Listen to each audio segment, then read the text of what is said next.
There are many myths around arguably the greatest structure ever built by humans, the Great Wall of China. Some say it's so grand that it's visible from space.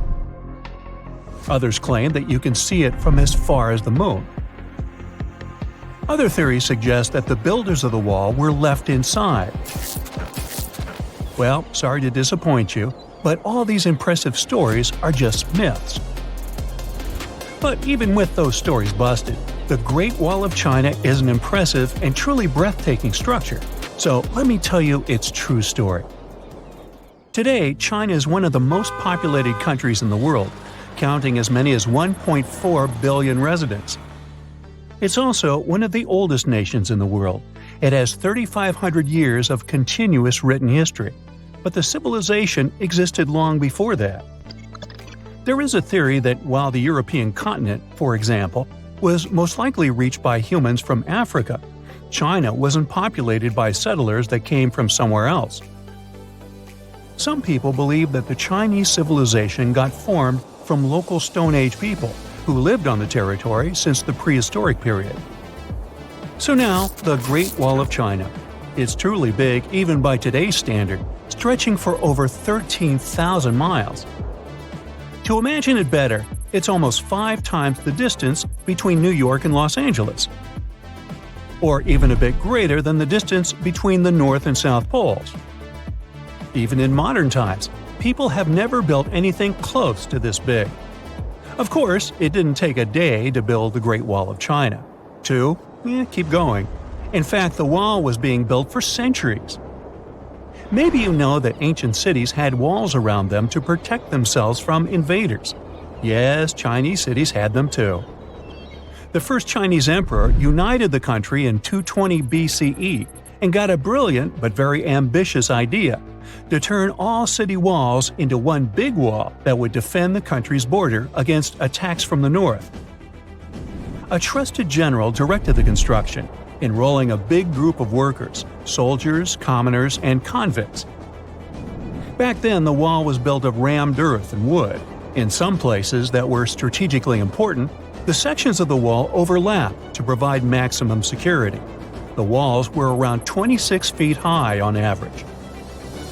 But the Great Wall didn't yet look like the construction we know today. Every next emperor would pick up the big wall project, strengthening and extending it, repairing, but also modernizing construction techniques. Some used bricks to build it, others moved on to granite and marble blocks. Watchtowers and platforms weren't there from the beginning as well. They were added by Ming emperors. The watchtowers made it possible to communicate with other parts of the wall through smoke and fire messages. So, the wall is quite inconsistent in terms of material, but it only adds more charm to the construction and shows how much effort and time it took. The reasons why some parts of the wall have been standing for centuries and are still in good condition is glutinous rice flour. Turns out, this sticky rice mortar is almost like cement. It's very strong and waterproof, sealing the bricks so tightly together that even sneaky weeds can't grow between them. You may also notice that some bricks have writings carved on them. They were left by the workers who were building the wall. The purpose of those writings is quality assurance. They contain such information as location, quantity, and responsible officials. So, in the case of some problems with the quality of materials or constructions, it would be known who should be held accountable for it. Recently, a research group has looked through official historical documents of the Ming Dynasty that ruled China from the 14th to the 17th centuries. They came across records of secret doors in the Great Wall, so they decided to find them. They used a flying robot to capture continuous centimeter resolution photos of the wall. They photographed 90% of the wall that was built during the Ming Dynasty and discovered the remains of over 220 secret doors along the wall. Some of them have a specific width and height that allows only one person to go through. Others are large enough to allow 2 horses to pass at the same time. Why are the doors there? Well, the Great Wall's main goal was to protect the country from the enemy. Building doors that could let the enemy in would undermine the whole point of having a wall. So, of course, the doors were secret passages. They perfectly matched the surroundings topographically, and the exit on the outside was camouflaged with bricks so that it was almost completely indistinguishable from the brick wall. The wall was never just a defensive wall, and it was never completely closed. It could be opened on demand. It was also a structure used for trade and commerce, communication between inside and outside the wall, and of course, for defense and spying. Some doors were used for trade with the other side. Through smaller doors, a person would sneak out to spy on the enemy that lived on the other side. The hidden gates were also useful for a sudden attack. As you remember, some gates were camouflaged with brick on the outside. The exit was so indistinguishable that the enemy had no idea exactly where it was located. The inside entrance for Chinese soldiers was hollow, so they could walk through the wall and break the camouflaged exit gate from the inside, starting their surprise attack. Now, even though the main point was to prevent outsiders from getting into the city, the wall wasn't too effective on that matter. It could still be climbed over or marched around. So the wall was being watched at all times, and the guards gave signals to the troops if they saw the enemy approach. Also, the wall provided more time to mobilize and bulk up the country's forces or lure the enemy troops into a difficult strategic position. The construction stopped at the end of the 19th century. The wall lost its strategic and military importance due to technological advances. Over the centuries to today, only 8% of the Great Wall is in good condition, and the rest is damaged. Also, around 1/3 of the wall has disappeared without a trace, due to both natural erosion and human damage. I guess you could say it's now just a pretty good wall. As you remember, the first parts of the wall were built out of rammed earth and wood. These are not the most unfailing materials if we're talking about thousands of years. Also, destructive farming methods have turned large areas into a desert and contributed to erosion. Also, many bricks were taken away from the wall in the last century to be used in building farms and houses. The wall is being deconstructed stone by stone even today, but this time by tourists. Quite a few of them take a stone as a souvenir. That's a total of a lot of stones, considering that over 10 million tourists visit the Great Wall every year. Since 1987, the wall has been a UNESCO World Heritage Site, highlighting that it has an outstanding importance to humanity. The wall is one of China's 56 World Heritage Sites, second place among countries with landmarks protected by UNESCO. Who's first, you ask? Well, the top spot, with 58 World Heritage Sites, belongs to Italy. And do you know that the wall isn't only a famous tourist attraction, but also the location of the Great Wall Marathon? It's a marathon that was established in 1999 and is one of the most challenging ones in the world. You guessed right, people run along the wall, including all the steps. There are 3 distances, so that participants can run a full marathon that is 26 miles, a half marathon that's 13 miles, or just have a fun run of 5 miles. It's nighttime, and you're about to walk inside Pharaoh Tutankhamun's final resting place. You know, King Tut. You don't have a torch, but at least you came with a flashlight. You walk down several flights of stairs and observe how the walls are carved in hieroglyphics and what looks like a spell. Those who take anything from this place will be doomed for life, the spell says. Even if you don't really believe it, this scares you a little bit. You find a huge stone door. Is it a trap? You manage to open it, but oh no, it's only an empty chamber. You check your map. It seems like you're heading in the right direction. After what feels like hours, you realize you must be trapped inside a labyrinth. You try to retrace your steps, but you can't find the door where you came in from anymore. That's it, you think to yourself. You've fallen for the Pharaoh's trap. What's worse, you didn't bring a lunch. Okay, so we've all seen Hollywood movies where the main character is exploring ancient ruins and faces some seriously dangerous traps, right?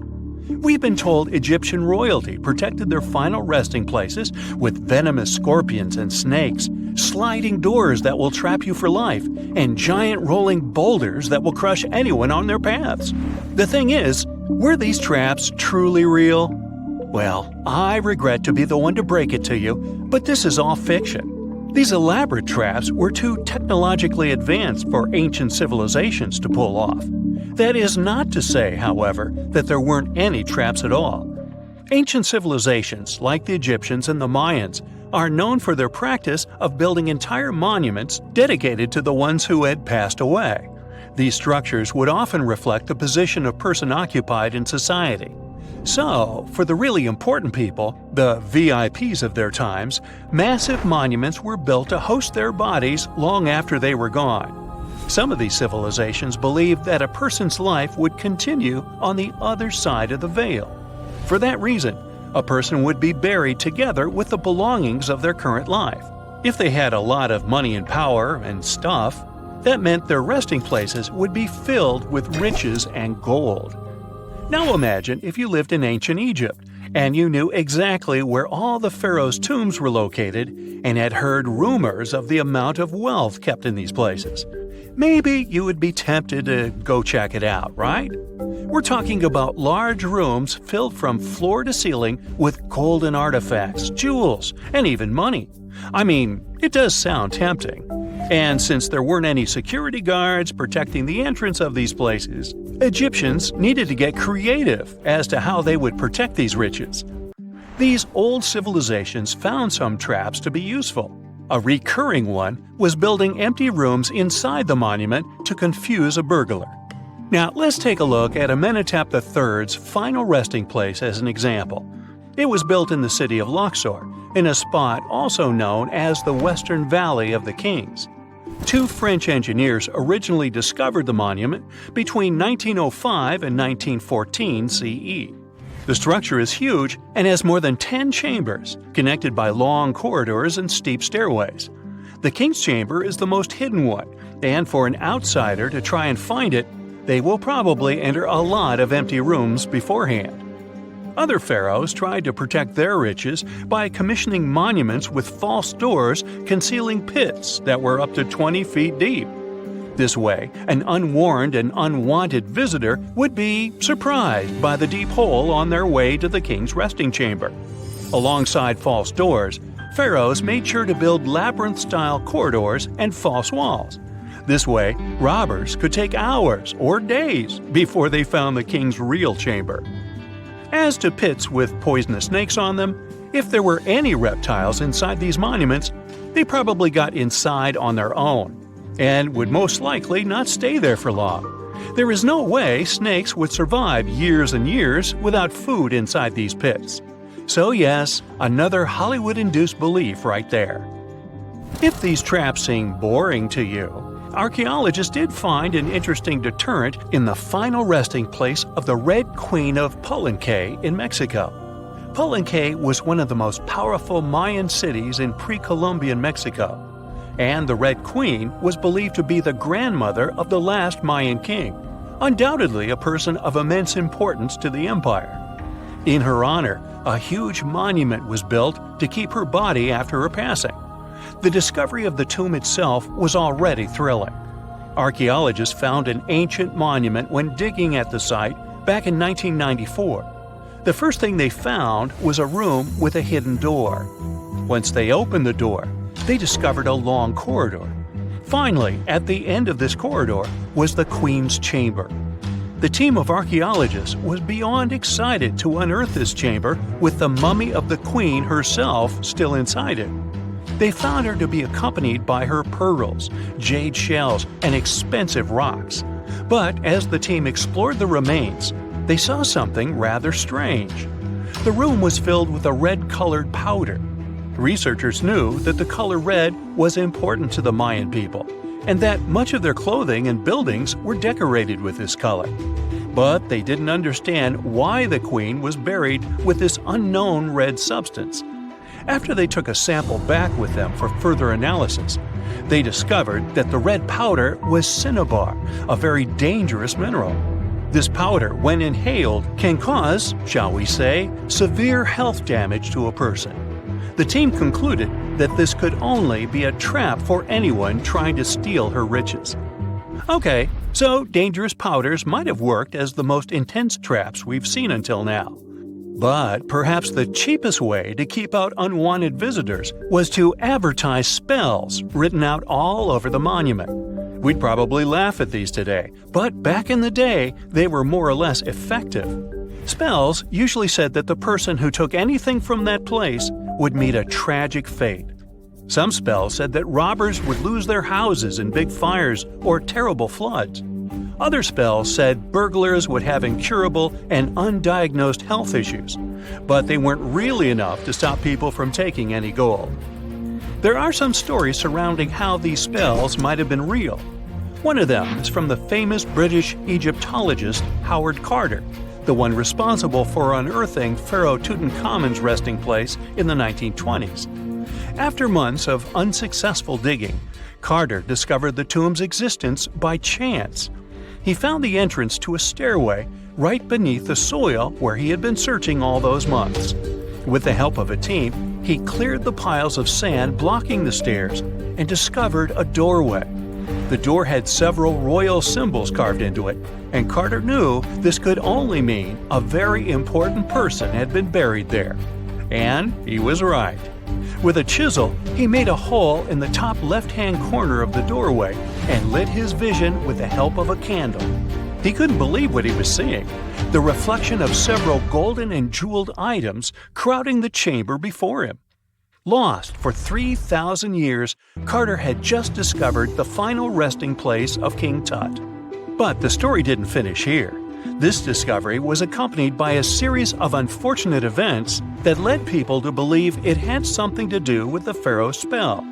Carter himself mysteriously passed away just a few years later, and some of his assistants lost their houses in floods, just like one of the spells threatened. Some say it's just coincidental, as there's no real proof of these things being connected. Well, what do you think? Was this an effective trap after all?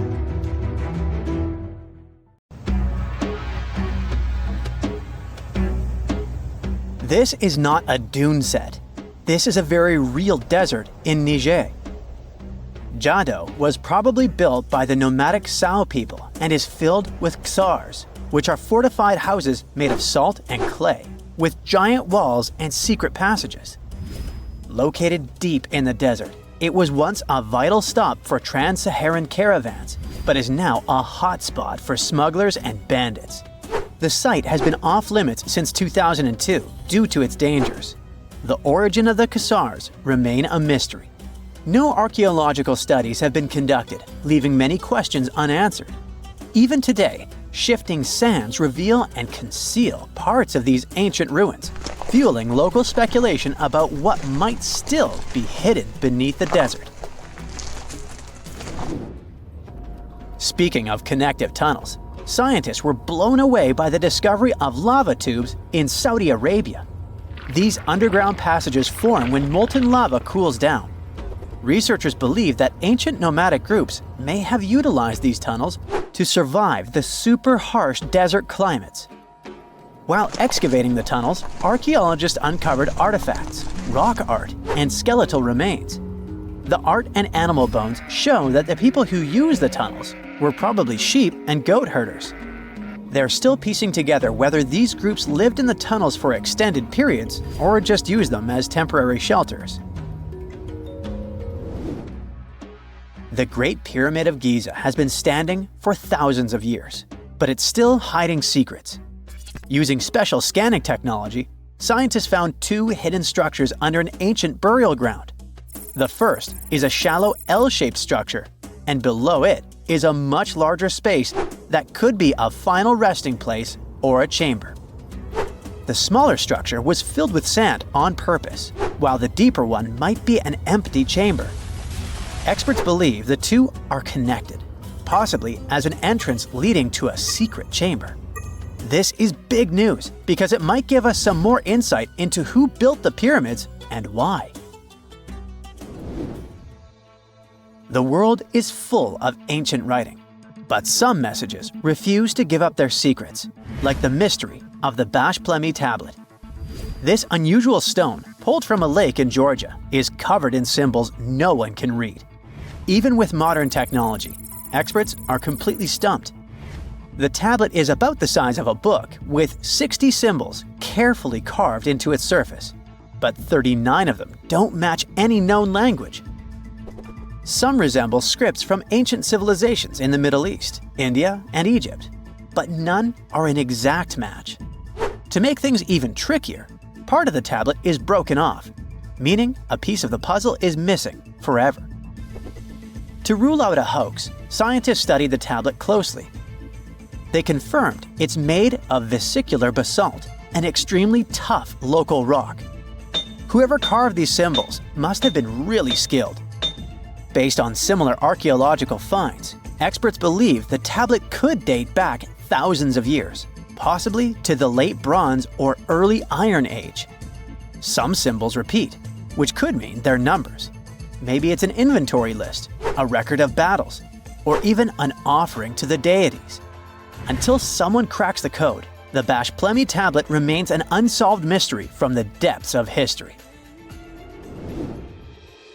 Experts are still stumped with what this Minoan disc might mean. The Phaistos disc is one of the most mysterious finds from the Minoan civilization. This 6-inch clay object, discovered in 1908, has strange spiral markings that no one has fully decoded yet. The disc has 241 symbols on both sides, showing everything from people and animals to tools and plants. Experts have come up with many theories about what the symbols mean. Some think it's an early form of Greek. Others suggest it's a prayer or a hymn. And some even believe it could be a letter from a king in Anatolia to a Greek ruler. Let's see who will be the first to figure this out. It's always a fun day at an archaeologist's office when they find something as big as a 2,000-year-old marble head. A French archaeologist mission went digging inside an old medieval house near Alexandria in Egypt and found a statue's head depicting an old, possibly ill man. This statue dates from the last Egyptian dynasty before it became part of the Roman Empire, and the site where it was found is associated with the likes of Cleopatra and Mark Antony.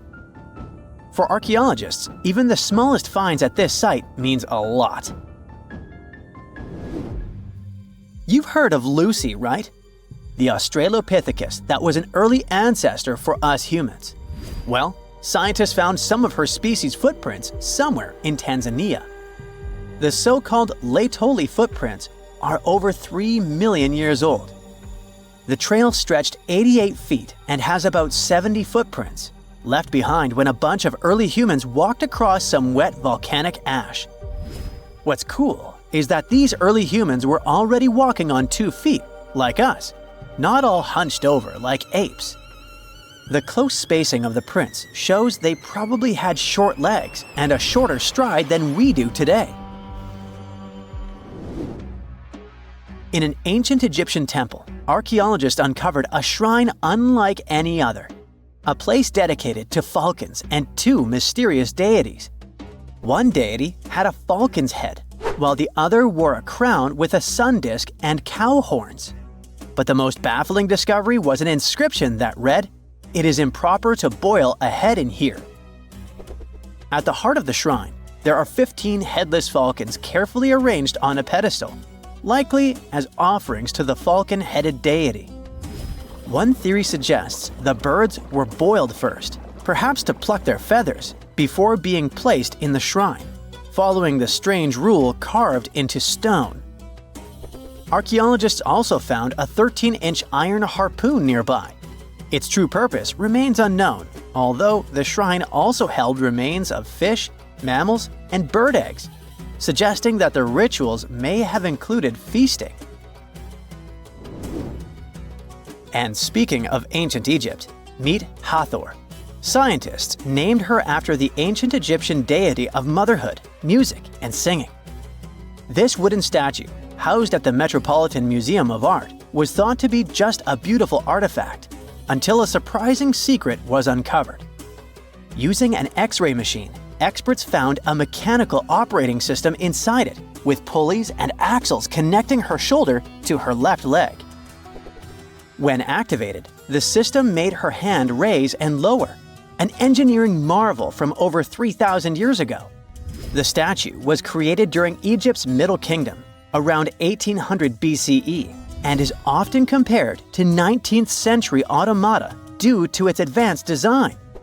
It's believed the statue was used in religious ceremonies, symbolizing Hathor's role in dance and music. An unexpected discovery happened in northern Kuwait, where a Kuwaiti-Polish team uncovered a mysterious 7,500-year-old statue. The statue features an elongated skull, no mouth, narrow eyes, and a flattened nose. This feature is thought to be an Ophidian figurine, named after the Greek word for snake, and it was likely made by the Ubaid culture, a civilization known for their pottery skills. While no one knows exactly what role this weird statue played, it might have been linked to rituals or symbolic practices. Some scientists think these figurines, found in homes or final resting places, were tied to important cultural beliefs. We couldn't mention unresolved mysteries of this world without speaking about these elongated skulls. In the deserts of Peru, researchers uncovered 5 ancient skeletons, 2 with unnaturally elongated skulls. While head shaping was common in many cultures, these skulls defy explanation. Local legends tell tales of the so-called gentiles, a mysterious race banished underground by the powerful deities. Some say this is what the skulls represent.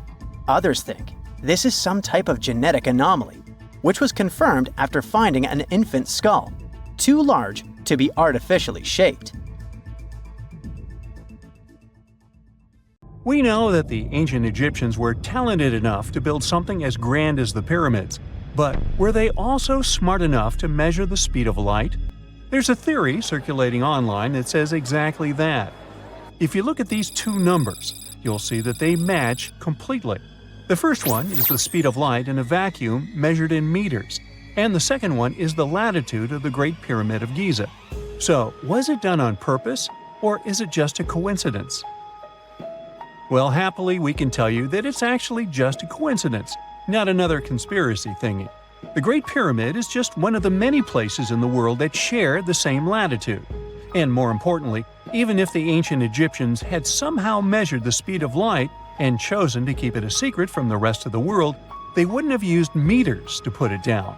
Meters were only defined at the end of the 18th century. The builders of the pyramids used a different unit of measure called cubits. 1 cubit is equal to 1.5 feet. Cubit was based on the length of the arm from the elbow to the tip of the middle finger, and it became popular in the ancient world. So if they wanted to impress the rest of the world and set the pyramids at a point that matched the speed of light in cubits, they would have to build their iconic constructions somewhere in Europe. And then the Danish astronomer who first measured the speed of light in 1676 would have been really upset to know that someone had done it centuries before him. So although they were ahead of their time in many aspects, the ancient Egyptians never measured the speed of light or used longitude and latitude to map their locations. The base of the Great Pyramid of Giza might seem like a perfect square, but it's actually an 8-sided structure, not 4-sided.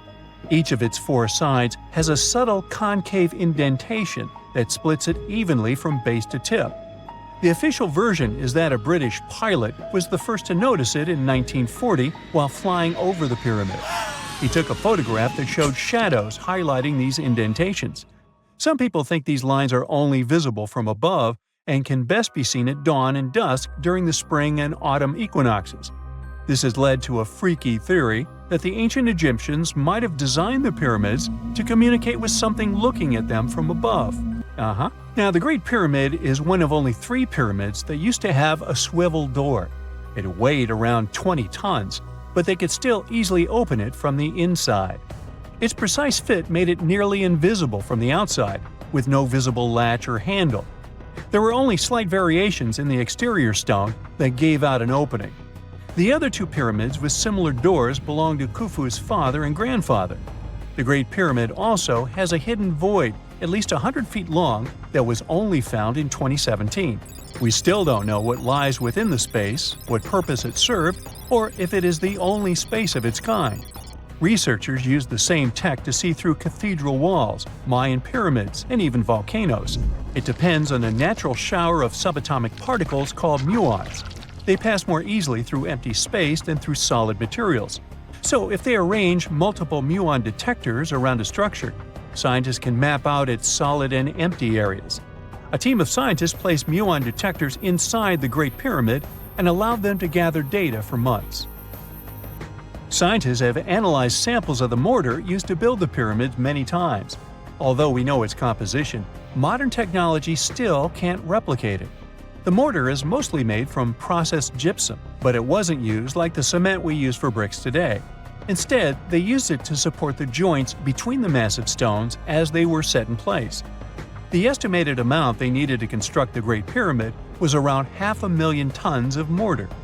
The gypsum mortar is stronger than the stones themselves and has held up for thousands of years.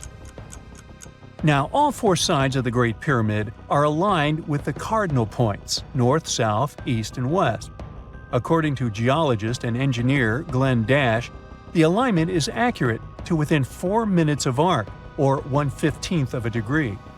The architects managed to achieve this without modern tools like drones, blueprints, or computers. Many researchers try to explain this construction miracle. Maybe they used the pole star or the sun's shadow. Dash recently proposed a new, simpler idea. The Egyptians might have used the autumnal equinox to align the pyramids. It happens twice a year when the Earth's equator passes through the center of the sun's disk, making day and night nearly equal in length. To test his theory, Dash conducted an experiment on the 22nd of September 2016, the first day of the fall equinox. He used a special rod the Egyptians had to cast a shadow and tracked its tip at regular intervals, forming a smooth curve. By connecting 2 points of the curve with a taut string, he created an almost perfect east-west line. Dash noted that on the equinox, the shadow's tip runs in a straight line, nearly perfectly east-west, and with a slight counterclockwise error. There's a similar error in the pyramids. Although his experiment was conducted in Connecticut, Dash believes that the same method would work in Egypt. All the ancient Egyptians needed was a clear, sunny day. They could determine the fall equinox by counting 91 days from the summer solstice. But they left us few clues, and no engineering documents or architectural plans have been found that explain their methods. So they might have mapped shadows, but it's not definite. Now, scientists have long wondered how heavy stone blocks were carried to the pyramid sites, and they might finally have an answer. A research team from the University of North Carolina, Wilmington, has discovered that 31 pyramids are likely to have been built along a long-lost ancient branch of the River Nile. It's now hidden under desert and farmland. For many years, archaeologists have thought that ancient Egyptians must have used a nearby waterway to transport materials, equipment, people, and whatever else they needed to build the pyramids on the river. But up until now, they weren't certain of the location, shape, size, or proximity of this waterway to the site of the pyramids. The group of researchers used radar satellite imagery, historical maps, geophysical surveys, and sediment coring to map the river branch.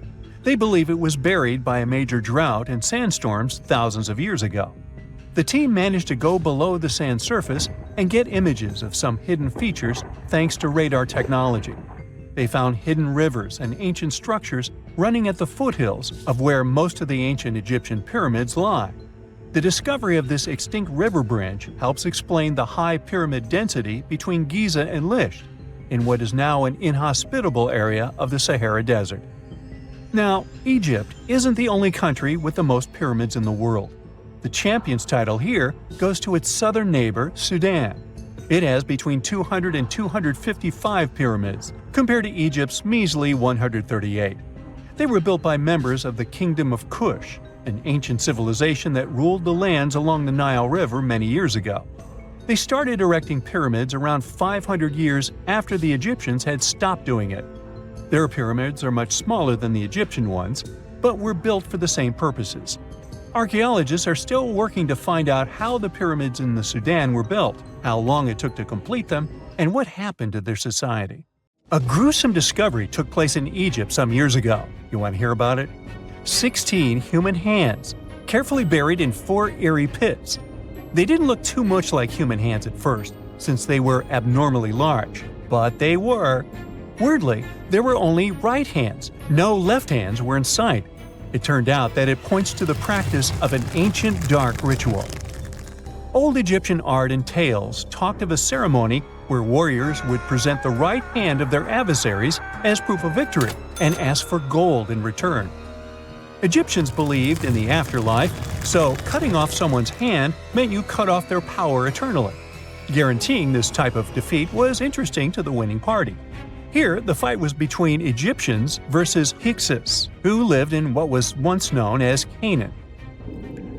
Egypt has always been the center of some history-changing findings, and some time ago, this papyrus was found. If we stretched it open, it would be just a tad bigger than the height of a skyscraper. The world's tiniest skyscraper, which is located in Wichita Falls, Texas. When humans didn't write on their notes app, they wrote on this thing, made from the medulla of a papyrus plant. Around 2,000 years ago, ancient Egyptians wrote something reminiscent of a book where they describe most of their funerary traditions and their visions of the afterlife. It's considered one of the most important texts from ancient Egypt and is still sold in bookstores to this day. This ancient manuscript was unearthed from a chamber located just south of the Pyramid of Djoser, located in Saqqara. Oh yes, Djoser is the oldest pyramid in Egypt and not the Giza pyramids like most people think.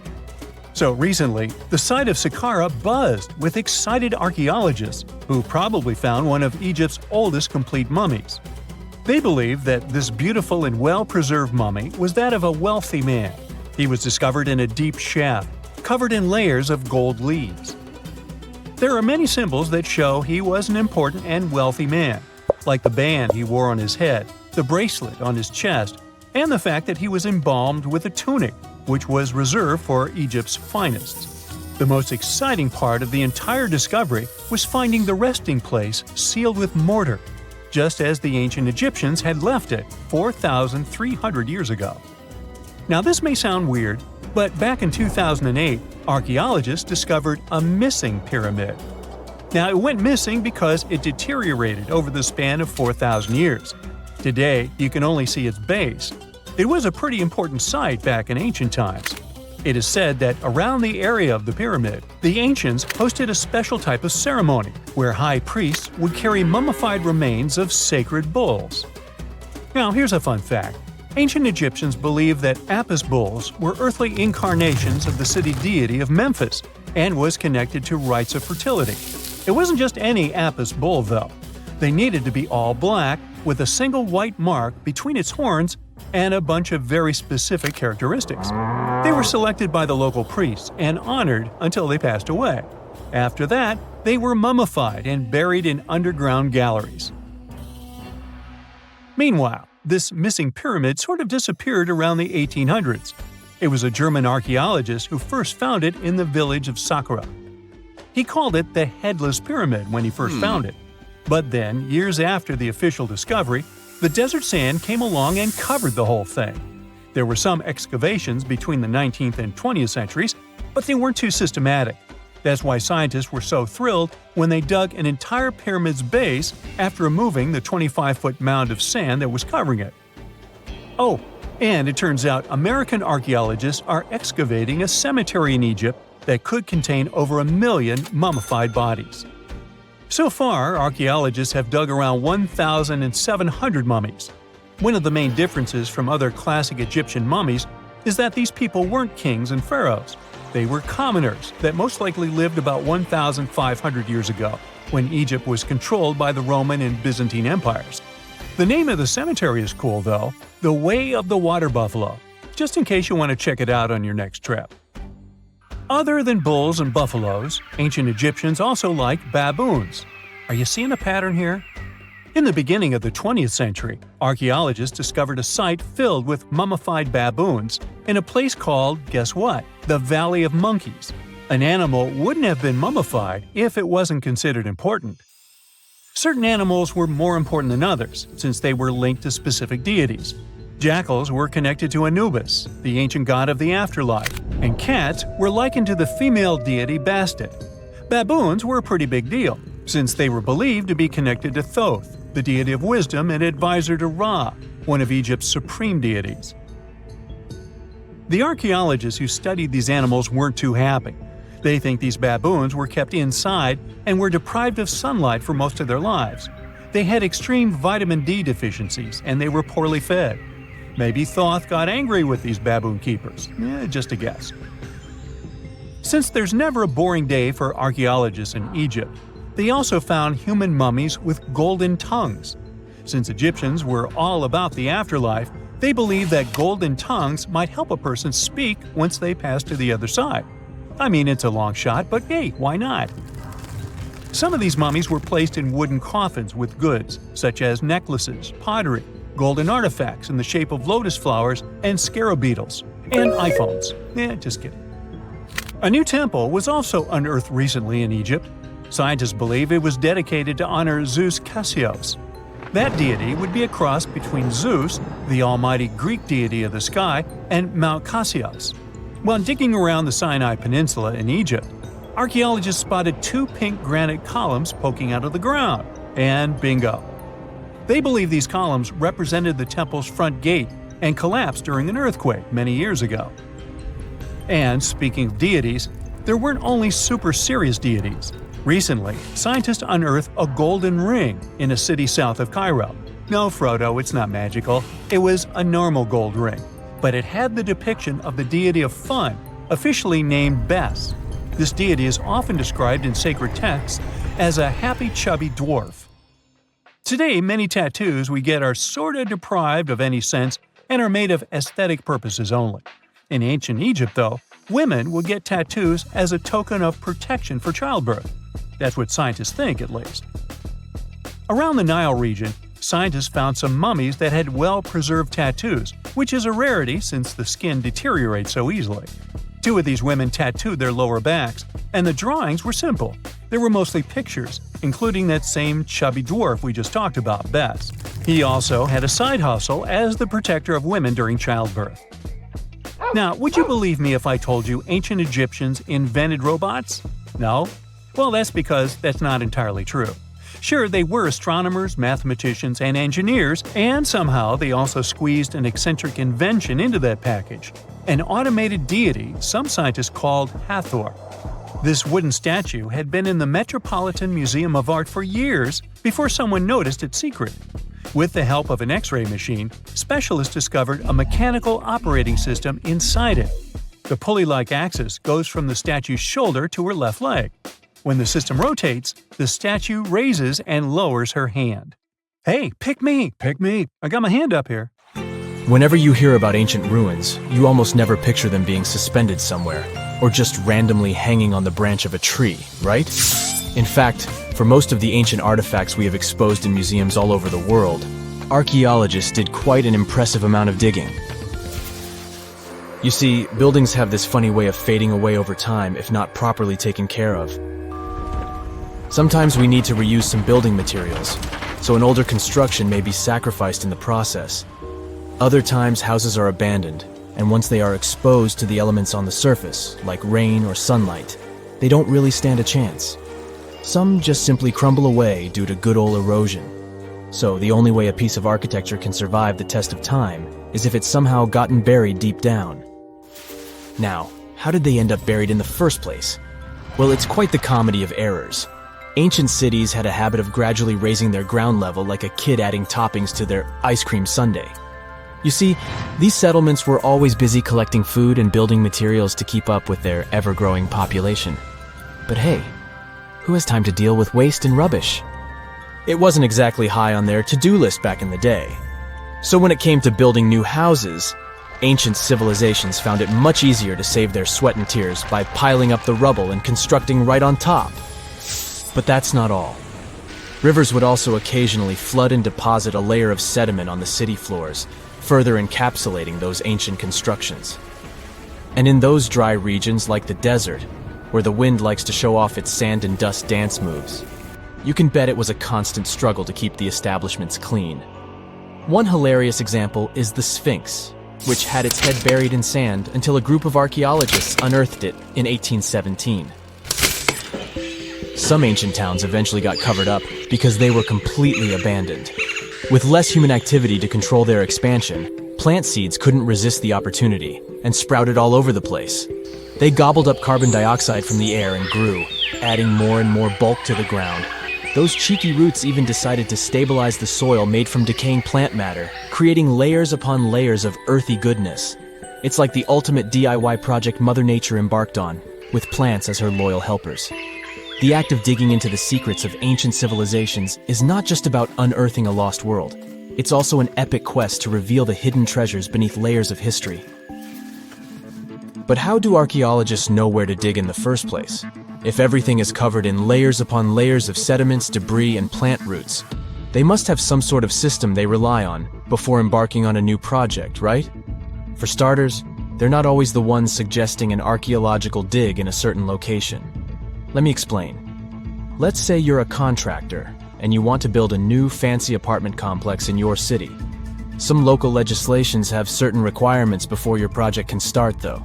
For instance, before anyone starts building on a piece of land, they might need to bring in specialists to check the soil. These clever folks can be archaeologists, geologists, or paleontologists, and they need to keep an eye on things during development. If any artifacts or ecofacts, fancy word for organic remnants, are discovered, these experts swoop in to excavate and study them. But what about sites that have nothing to do with bulldozers and yellow hats? Archaeologists have more than one trick up their sleeves when it comes to locating ancient hotspots. They dive deep into historic records with a healthy dose of detective work. By sniffing out old documents and maps, they can piece together the puzzle of human activity in a specific area. If a site has been visited before, it's even better. Finding records of past excavations or historical accounts can give archaeologists lots of information on where to continue their treasure hunt. Before archaeologists start swinging their shovels, they engage in a bit of a visual scan mission. Armed with a grid system, they'll stroll around the site, keeping their eyes peeled for any artifacts that might be hiding just beneath the Earth's upper layer. From groundstone tools to historic glass and even ancient garbage dumps, yes, they're also valuable. These keen-eyed explorers can spot signs of human activity faster than most people. If they stumble upon midden soil, fancy term for a garbage dump, they know for sure that humans once called this place home. Archaeologists don't just rely on their trusty shovels, though. They have an arsenal of gadgets to aid in their search for hidden wonders. Geophysical tools are like their secret weapons. Take the resistivity meter, for example. This clever contraption measures the electrical component of the soil and any buried features or artifacts. A buried wall, for instance, will create a different resistivity reading than the surrounding soil. Magnetometers and ground-penetrating radar work in similar ways, showcasing potential hints of ancient treasures in the soil. And who could forget our trusty old friend, the GPS? It helps archaeologists map out precise locations, like a high-tech treasure map, leading them straight to their pot of gold. Care to virtually visit some of the most important archaeological sites in the world? Well, follow me. In the United Kingdom, for instance, you'll find this interesting place called Stonehenge. It's one of many henges scattered around, but this one really takes the cake. Picture this: massive ancient stones standing tall and proud, arranged in a funky outer ring and an inner horseshoe, with some smaller stones thrown in for good measure. And guess what? These amazing stones have been around for over 5,000 years. Talk about a serious case of rock-solid longevity. Now, here's where it gets interesting. According to local folklore, the legendary wizard Merlin whipped out his magic wand and poof! He teleported these massive stones all the way from Ireland. Apparently, some giants had assembled them there, but Merlin decided they would look much better at their new location. Others think it's just the ruined remains of an old Roman spiritual edifice. These amazing structures were built by our Bronze Age ancestors. With their simple tools and limited tech, they managed to create this monumental masterpiece. Impressive, right? Unfortunately, there's still so much we don't know about this area. Stonehenge's initial purpose remains a mystery to this day. Sure, there are lots of theories, but scientists have yet to agree on the subject. However, we do know that it's perfectly aligned to catch the sunrise during the summer and winter solstices. The ancient city of Pompeii is an equally amazing archaeological site. Picture this. Mount Vesuvius, a notorious troublemaker, decided to throw a volcanic tantrum and completely covered this ancient Roman city. It turned it into a time capsule, located outside present-day Naples in Italy. Fast forward to the year 1748, when a bunch of adventurous explorers stumbled upon Pompeii. Lo and behold, they discovered a treasure trove of well-preserved goodies, streets, houses, food, probably a bit stale by then, blingy jewelry, fancy sculptures, colorful frescoes, everyday household items, and even animal and human remains. It was like an epic archaeological party. From the looks of it, Pompeii had it all. Fancy houses and villas, a massive 20,000-seat arena, cute little artisan shops, hangouts like taverns. And let's not forget the saucy spots like those luxurious bathhouses for some intense pampering. There's also the sanctuary of Apollo, where people used to gather for their daily dose of worship. And of course, the bustling heart of the city, the Forum of Pompeii, where all the cool people used to hang out. And guess what? Pompeii is so cool that it made it to UNESCO's World Heritage List back in 1997. That's like the ultimate Hall of Fame for historical awesomeness. It also includes many other famous buildings and sites, like the Taj Mahal in India and the Acropolis of Athens in Greece. The ancient city of Taposiris Magna is hidden on the northern coast of Egypt. These days, it has very little of its former glory, but what lies beneath it may hold the secret to uncovering a famous mystery, that of Cleopatra, the most memorable Egyptian queen in history. The recently discovered tunnel is also known as a geometric miracle for its time. Excavations have uncovered a 43-foot-long structure below the ground, which is partially submerged in water. Its shape and construction technique are similar to that of the Eupalinos Tunnel, another amazing ancient discovery. This one is located in Greece and was built by excavating simultaneously from 2 points, aiming to have them meet in the middle. The use of math and geometry to make this construction was astonishingly precise for those days, more so since it was built near a mountain. Archaeologists that have been working on the Taposiris Magna site since 2004 believe this tunnel may lead to the lost tomb of Cleopatra. The clues they found so far seem to back up this theory. For starters, the city and its temple were built by one of Cleopatra's ancestors, Ptolemy II. All the architecture seems to indicate it was dedicated to the ancient spirit Osiris and his queen Isis. Throughout her reign, Cleopatra did try to associate herself with Isis, so it may be no surprise she chose this location as her final resting place. Scientists have yet to pinpoint Cleopatra's tomb, but research continues with the help of modern technology. To study this location better, archaeologists have even used a special device called ground-penetrating radar. This tool allows us to analyze what lies beneath the ground without being intrusive. Since this tunnel is so old, research needs to be done very delicately. Seeing pictures of what's underground before you start digging is incredibly useful and has been done here since 2011.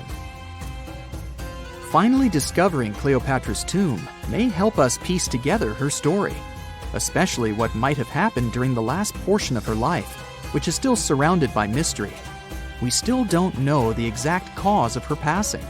Some believe she may have let herself be bitten by a poisonous Egyptian cobra. Others have suggested that she was well accustomed to toxic substances, even hiding some in her hairbrush in case she ever needed it. But that's not to say she chose to use it on herself. We do have a lot of other interesting information on Cleopatra that's equally as impressive, like the fact that she had a stylist. Most of the images you've seen depicting this famous queen show her wearing black eyeliner. This look was put together by Airas, a woman known to have been her personal beautician. She traced the long line from her eyes to her temples, a makeup technique still used today to enhance the eyes. Airas was an important figure throughout Cleopatra's life, known also as her confidant and close friend. There are even theories that suggest Airas was there by her side when she passed away.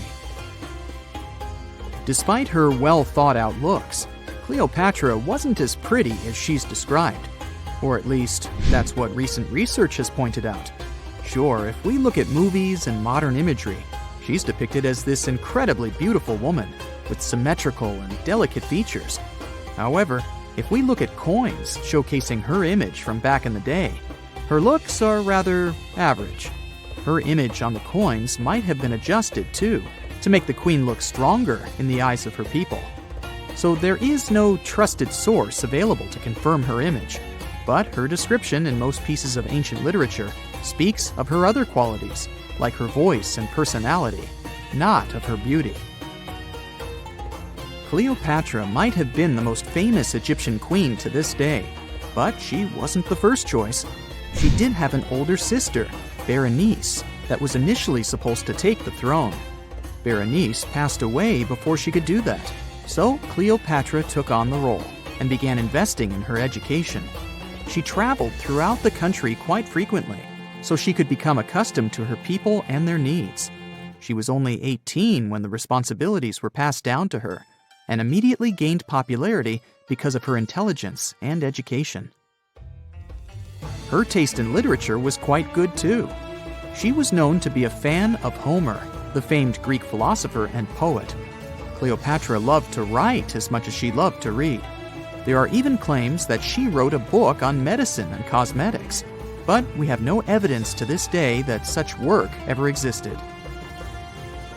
Part of being a great leader back then meant you had to speak multiple languages. Cleopatra clearly understood that, and that's why she's rumored to have known many languages to varying degrees. Some archaeologists suggested she spoke Greek, Egyptian, and Ethiopian, as well as many Arabic dialects. She might have even spoken Latin, but there's little evidence to support this claim. She might not have had angelic looks, but Cleopatra was really careful with the way she looked, even with her diet. She was known to have enjoyed simple meals, including a variety of fish. Since she lived close to the Mediterranean Sea, it's really no surprise. As a treat, she liked to eat stuffed pigeons, which she also served to her guests. Other dishes on the menu included vegetables and fava bean soup. Fruits and nuts weren't missing from her diet either, and she was also a big fan of honey. Recently, a team of experts has even tried to recreate her famous perfume. Think of it like the ancient equivalent of Chanel No. 5. Cleopatra was known to be a fan of luxurious scents, which she believed could even influence how people treated her when they met. The basis of this scent is myrrh, a resin gathered from a local tree. Other ingredients added to the mixture were also found back in the day, like cardamom, olive oil, and cinnamon. The results may not be quite as delicate as the perfumes we know and use today. Its consistency was way thicker, and the scent lasted way longer. When she was at the height of her power, Cleopatra might have been the richest person in the world.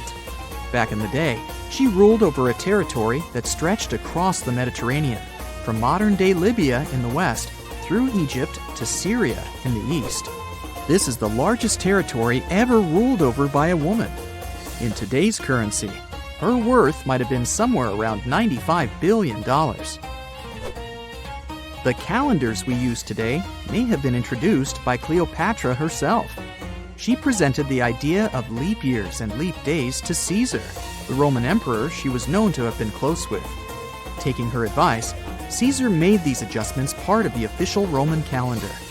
The ancient Egyptians already knew the year was longer than precisely 365 days.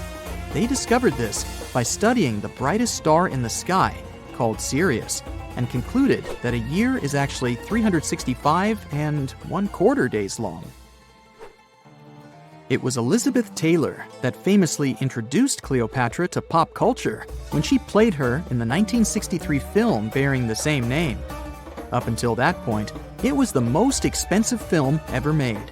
It was originally supposed to cost somewhere around $2 million, but ended up costing a mind-boggling $44 million. That's mostly because of script and production issues. To make this iconic movie, producers created 79 sets from scratch.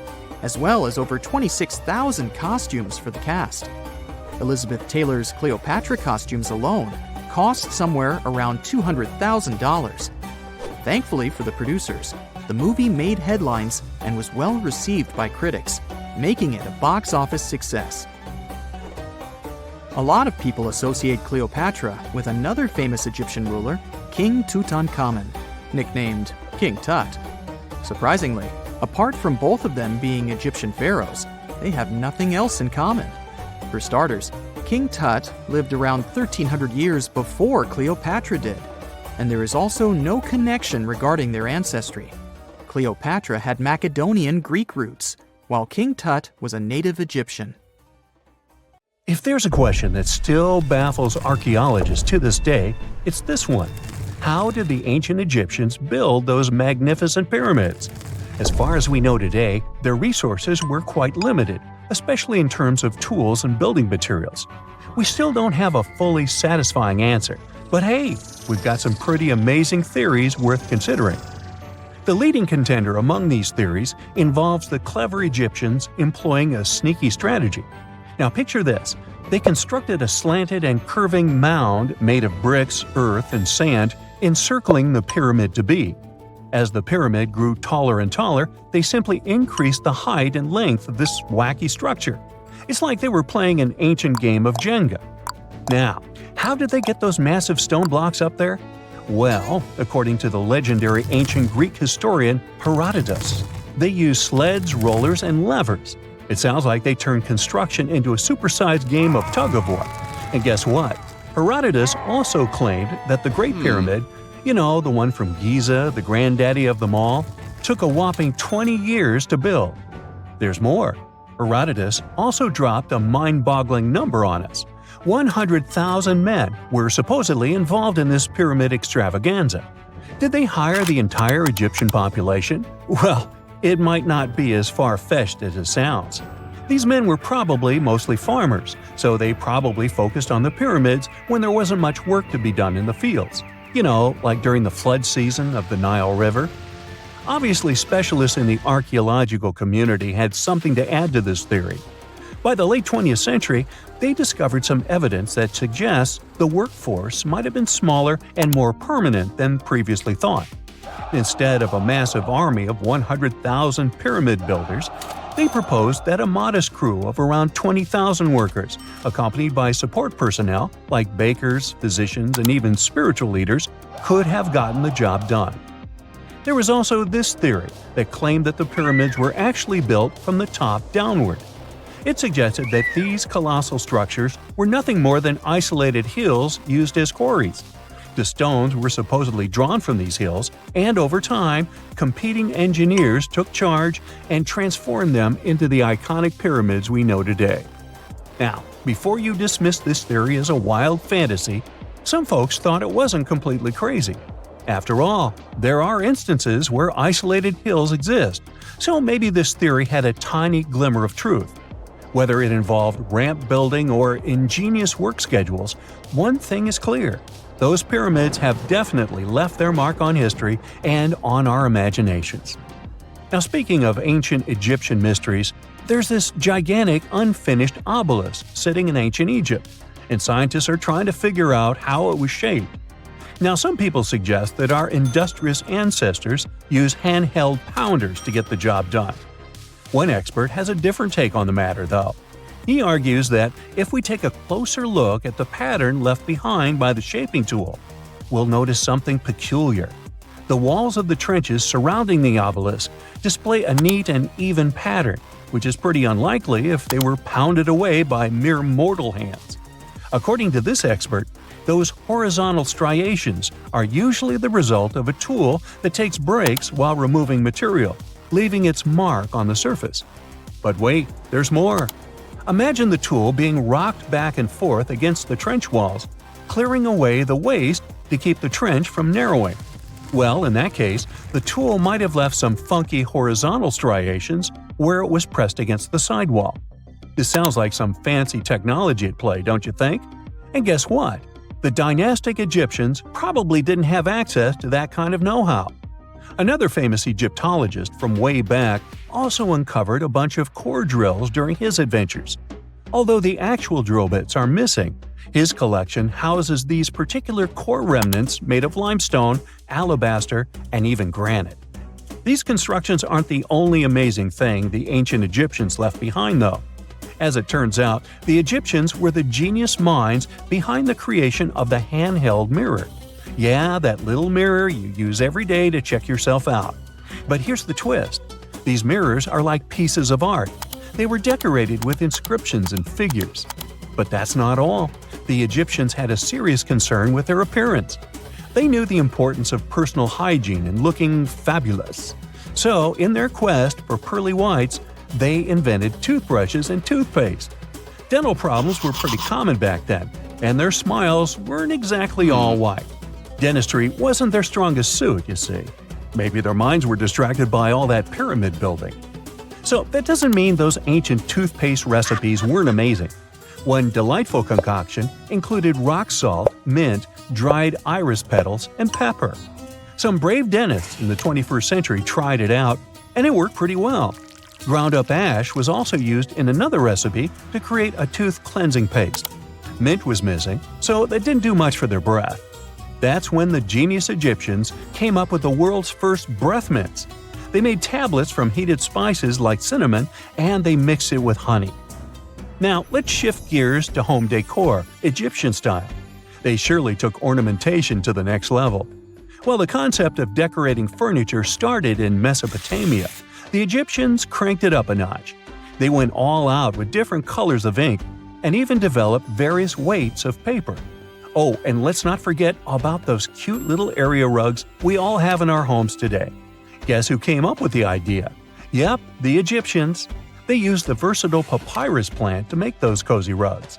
And speaking of trends, the Egyptians loved their knickknacks. They had an assortment of small figurines in the shapes of cats, dogs, and people. These statues were made from various materials, like simple sun-dried mud to the ultimate bling of gold. It all depended on how loaded you were. The Egyptians were also all about farming, and they knew that clean water was crucial for their crops and animals.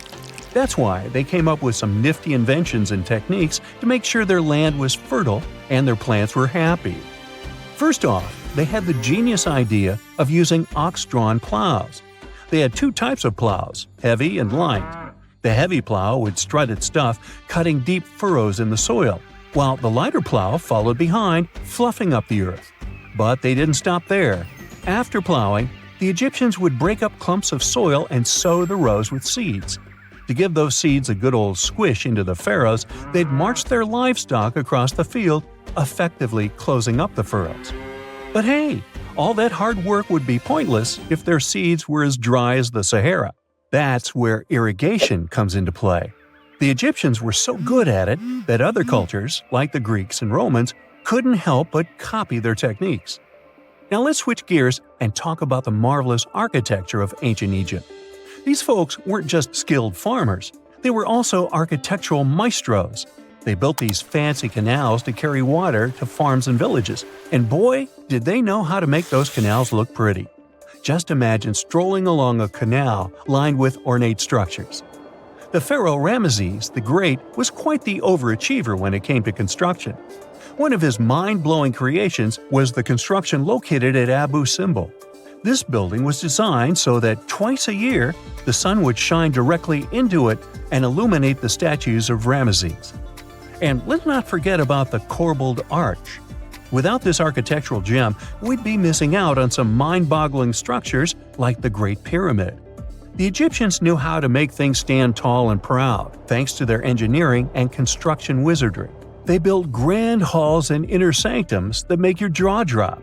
And some of these temples doubled as astronomical observatories. And now we're off to almost 5,000 years ago. Let me take you to ancient Egypt, where back in 2550 BC, guess what? The construction of the Great Pyramids of Giza started. People learned to build cathedrals and skyscrapers, but it wasn't until recently that these massive buildings appeared. It's still a mystery to even modern scientists how these pyramids were built 5,000 years ago. No wonder they are one of the 7 wonders of the ancient world. They're also the oldest of them and the only wonder of the ancient world that still exists in the 21st century. It must have taken a lot of cooperation to build a thing that massive, even for today's metrics. But the Giza pyramids weren't the first pyramids ever. The first one, called the Step Pyramid, was built around 80 years before the first Pyramid of Giza in 2630 BC for King Djoser. It wasn't meant to be extraordinary, but ended up being quite impressive. It was a pyramid of 6 stepped layers of stone. It was 204 feet high, which is as tall as a 19-story building. And it was the tallest building that existed at that time. It wasn't just a pyramid though, it was surrounded by a whole complex of buildings, including even courtyards. In ancient Egypt, people believed in the afterlife, so everyone, especially kings, wanted to make sure they had everything they needed to get ready for it. Here's why the pyramid complex was perfectly supplied with a lot of objects people used every day. The complex included a pyramid and a kind of a palace.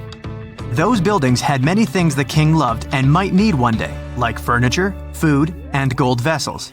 After Djoser, building pyramids became common practice, but many pyramids weren't finished. It would usually take about 20 years to build one, but many rulers reigned way less than that. Overall, there are more than 100 pyramids. The most famous pyramids are the Great Pyramids of Giza. The first one and the biggest one was built for Pharaoh Khufu, around 2550 BC. Initially, it was 481 feet tall, which is as tall as a 40-story building. The second pyramid was built for Khufu's son, Pharaoh Khafre, around 2520 BC. It's just a bit shorter, usually standing at 471 feet high, a 39-story building. This is the pyramid with the famous statue of the Sphinx. Sphinxes have a lion's body and a human head. They were built to guard important areas. This one has the head of Pharaoh Khafre and is guarding his pyramid, facing the sunrise. The Sphinx is most well known and is one of the world's biggest and oldest statues. Originally, it had red color and did have a nose. It's still possible to see the trace of red pigment by its ears. But no one knows exactly when the nose disappeared. For some time, the Sphinx was sort of hidden underground, being covered with sand up to its shoulders. Luckily, in the early 1800s, an adventurer with a team of 160 people dug it out. The third Pyramid of Giza is the smallest one, being more than twice shorter. Originally, it was 218 feet high, about the height of a 20-story building. Built in 2490 BC, it was a pyramid for Khafre's son, Menkaure.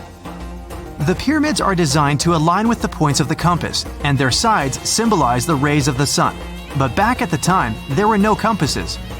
Ancient Egyptians figured out the directions themselves, and with amazing precision. To align the pyramids, they used 2 constellations. Originally, the pyramids were covered in smooth white limestone and had a gold-silver top to reflect the sun. Later, the white limestone was taken from the pyramids by other kings and used for other buildings. Scientists estimated that ancient Egyptians used about 2.3 million stone blocks to build the first pyramid. Each block weighed more than 1 ton. This is the weight of a rhino. Some blocks were even bigger, being almost as heavy as an elephant. 4.5 millennia ago, there was no modern equipment to help build it. There were no machines, no wheels, and even no steel. The only metal available to them was copper. Even today, scientists aren't sure how the Egyptians managed to build the pyramids. There are no records left that would shed light on it. Some even think that Egyptians wanted to keep it as their secret and didn't even record it on purpose. Many believe that poor people and foreigners built the pyramids, but it's not true. Actually, the builders were very skilled workers, and they were fed and paid well. The archaeologists claim that the builders lived in a nearby temporary city and were a highly organized community with a strong leader. Scientists say that around 20,000 people worked on each pyramid complex, and it took about 20 years to build each. It probably was a national project. The construction site was large in resources, and food and essentials were likely to be contributed from all parts of Egypt. Even with all that support, it remains unclear how people managed to cut, transport, and assemble those huge stones. One of the theories suggests the stones were most likely transported on boats down the Nile River. Then, there was a harder part. they had to be moved to the construction site. For that, they probably used wooden sleds. It wasn't very hard to pull them because the sand mixed with the right amount of water was pretty slick. And 10 people could move a sled even with a rock weighing 1 ton pretty easily. Finally, one last problem. The stones had to be lifted and put into place. Archaeologists have discovered the remains of the ramps system that dates back to when the pyramids were built. Most likely, the Egyptians designed a unique system to move and pull huge stone blocks, but no one knows what it looked like exactly. The most common opinion is that there were several ramps around the pyramid to help move the blocks. The ramp was growing with the pyramid getting higher. They suppose people were walking up the stairs, pulling the stone on the wooden sled up in the middle on the sandy ramp. But this is just one of the options. Others say that the ramps were going around the pyramid.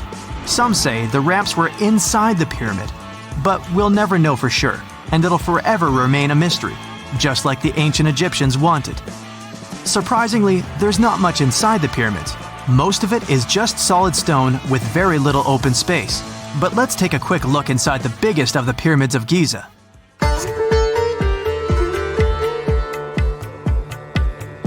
From the entrance, there are 2 stairs, one going down and the other one going up. The descending one takes you to a chamber located underground. That's where the pharaohs are, but not in this pyramid because Khufu wanted to stay higher. The underground room is partly unfinished. The room with Khufu's sarcophagus is called the King's Chamber. It's upstairs and then through the tall and long Grand Gallery. Below the King's Chamber, there's a room called the Queen's Chamber. There are no queens though, and no one is sure why the room is called this. Unfortunately, none of these have any hieroglyphs on the wall. They're just bare. If you want to see them, you should go to the other rooms that are decorated. Those pieces of art are depictions of ancient Egypt's culture and daily life. The texts allow researchers to study their language and grammar. Sadly, the treasures that once were here in the pyramid are long stolen. From that room, there are several tunnels for an unknown purpose. There are many tunnels and passages inside the pyramids. There are many chambers and shafts and secret ways. Scientists have been sending little robots with cameras there for some decades already. And the robots did discover another chamber a bit upstairs with hieroglyphs on the walls. But even today, much of the pyramids is still unknown, and there's no so-called building plan of the pyramids. Egyptians did create a mystery no one can crack for 4,500 years already. Scientists recently started to X-ray the pyramid to learn what's inside it without entering it and its narrow, mysterious tunnels. If someone finally invents time travel and you hop on a trip to the past, you won't recognize many of the things you know and love today. The Statue of Liberty and the Egyptian pyramids, some basic gadgets like the remote control and your laptop, and even the corn you have for lunch have all changed beyond recognition. When the pyramids were originally built in ancient Egypt and Giza and other places, they didn't look sandy brown at all. All of them were covered with white limestone. If you had seen them under the hot African sun, you'd have to look away. That's how smooth and shiny they were. Builders used around 6 million tons of this material for the Great Pyramid of Giza alone. It's the largest one you can still see on your trip to Egypt. The local rules were quite a thrifty crowd, and they reused some of the casing stones for other construction projects.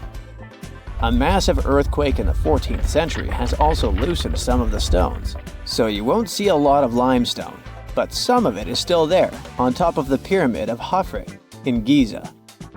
It looks like it has a second peak on top of the first. In ancient times, all pyramids used to have capstones called pyramidions, covered in a mix of gold and silver. Most of them have been lost over the centuries, but you can still see a few of them at museums. They show images of Egyptian deities. The pyramids were probably modeled after a sacred pointed stone, the benben. It represented the rays of the sun. Now, lifting heavy rocks wasn't so simple without the tech we have today. I guess you'll agree with me if you helped your friends move at least once, and they made you carry the couch. But those smart Egyptians of the past thought of that and chose the pyramid shape. It lets the weight distribute evenly throughout the whole thing. The Statue of Liberty has also had a major makeover since it was first unveiled in 1886. Believe it or not, it used to be a shiny brown color, just like a penny.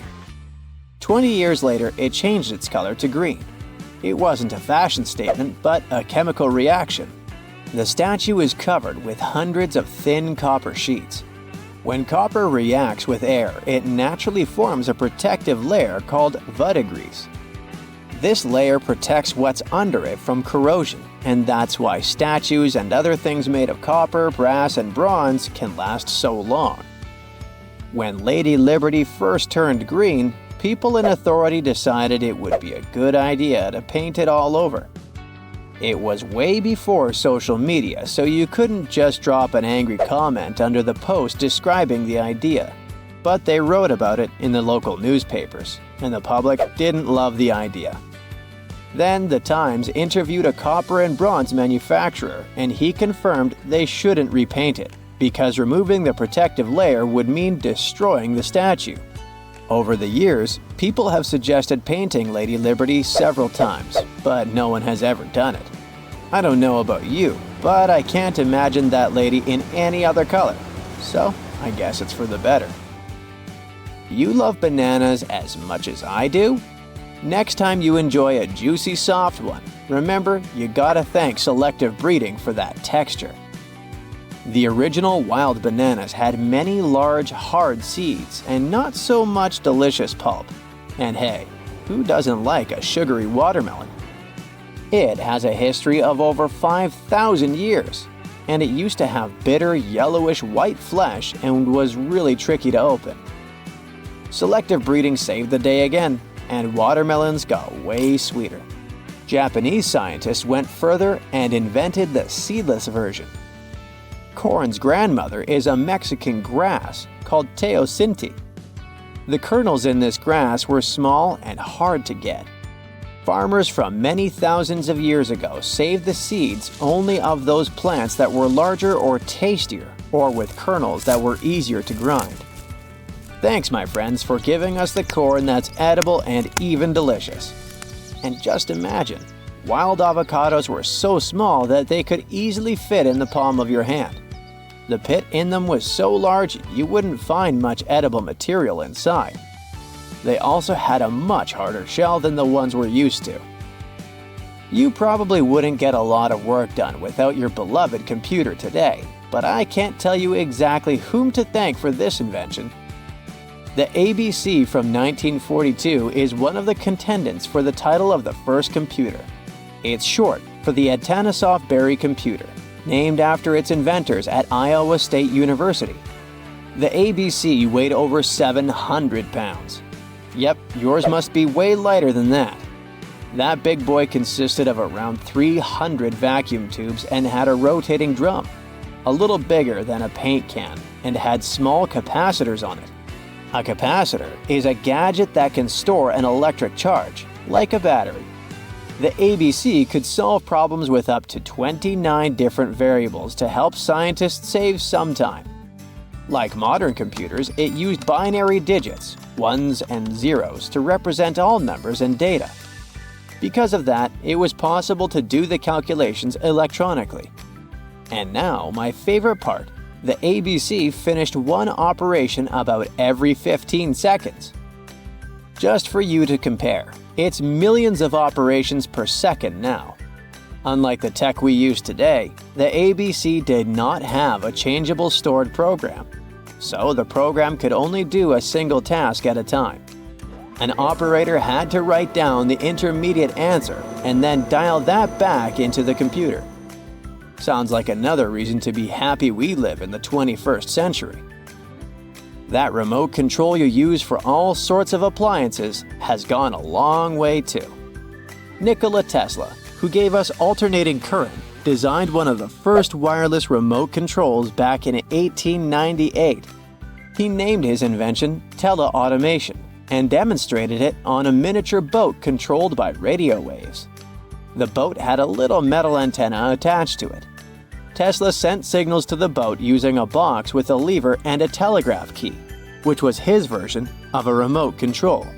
Those signals set electrical contacts on the boat into motion and moved the rudder and the propeller, and Tesla was controlling the boat.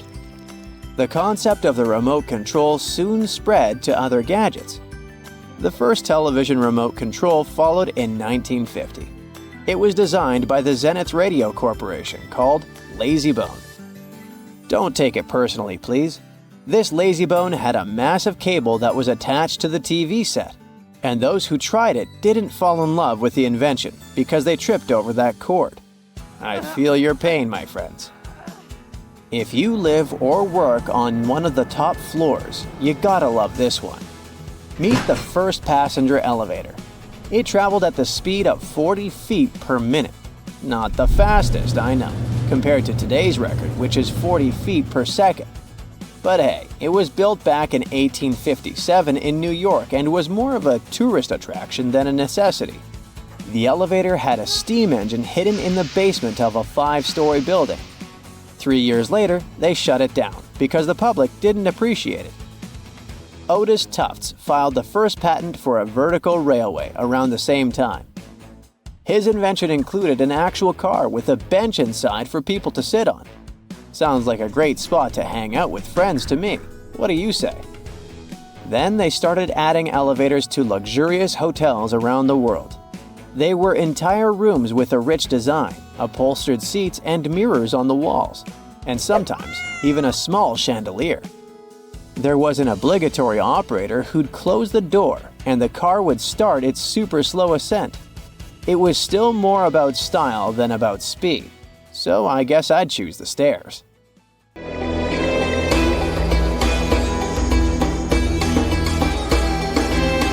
The Great Pyramid was created as the final resting place of ancient Egyptian monarch Khufu. According to legend, French leader Napoleon entered the Great Pyramid and came back out looking shaken and super pale.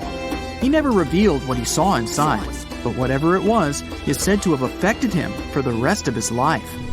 When Napoleon entered the pyramid, he would have walked through a super tight and ascending passageway. He'd then go through another passageway, known as the Great Chamber. This corridor would have been much taller than the previous one, and would have cobbles too. He'd then reach the King's Chamber, the centerpiece of the Great Pyramid, which was lined with huge blocks of granite. But it wouldn't have looked as grand as we might imagine. There are no hieroglyphics decorating its walls, as Egyptians only began decorating the burial chambers of pyramids much later on. The pharaohs' tombs deep inside the pyramid would have also been filled with treasures, from chunks of gold to the world's most expensive jewelry. But this would have all been looted a long time ago. The only thing that probably would have been left in there would have been a huge sarcophagus, which would have once contained the king's mummy. He'd also have to walk past the Queen's Chamber. This room most likely didn't hold any queens though, as pyramids were usually only built for one person. There are mysterious tunnels leading from here. To this day, no one is really sure what they're there for. And that's not the only mysterious and creepy thing Napoleon may have encountered, as stories of pharaohs leaving ancient curses on pyramids go way back. Many pyramids had warnings written on the outside, telling of horrifying things that would happen to those who entered and disturbed the peace. We might not know what exactly Napoleon found in the Great Pyramid that scared him so much, but we know for sure what was found in Tutankhamun's tomb. Tutankhamun was an ancient Egyptian pharaoh who was only 8 or 9 years old when he took to the throne. He became a cultural phenomenon when his tomb was discovered almost completely intact in 1922. His pyramid sits in the Valley of Kings in Thebes, modern Luxor, which is in Egypt. Unlike the Great Pyramid, Tutankhamun's tomb was covered in beautiful wall decorations. The walls told the story of how he would travel to the afterlife through the underworld. Egyptians believed all people would have to take this journey, so they would fill their tombs with objects and paintings to help them get there. There'd also be spells painted on the walls. They believed this would help people pass over to the next realm. The journey would be pretty long, and for that reason, the ancient Egyptians would also fill the pyramids with food. Tutankhamun's pyramid was filled with 8 fruit baskets. They even found something called gingerbread fruit in there. The rooms were jam-packed with furniture, statues, clothes, and staffs, amongst a whole bunch of other things. You'd likely find a lot of clothes and expensive jewelry in the pyramids as well. The ancient Egyptians wanted their ancestors to travel in style to the afterlife. They put Tutankhamun in his final resting place with over 50 pieces of clothing, all of the highest quality. There were tunics, scarves, gloves, and headdresses, and a ton of jewelry. Bracelets, pendants, necklaces, rings, and scarabs for protection were all found inside. Each of them was made of gold or precious stones. There were also fans made of ostrich feathers to keep the old pharaoh cool in the hot Egyptian sun. But the temperature inside the pyramids never actually went above 68 degrees Fahrenheit. The ancient Egyptians developed a super cool air conditioning system that we don't fully understand even today. Tutankhamun's pyramid also contained 130 walking sticks made from ebony, ivory, silver, and gold to help him on his journey. There were 3 chariots hidden away in case he got tired of all the walking. They also put 11 boat paddles inside, but there was no sign of any boat. The pyramids would be littered with the pharaoh's favorite scents and perfumes. During the excavation of Tutankhamun's pyramid, it quickly became clear that it had been robbed during ancient times.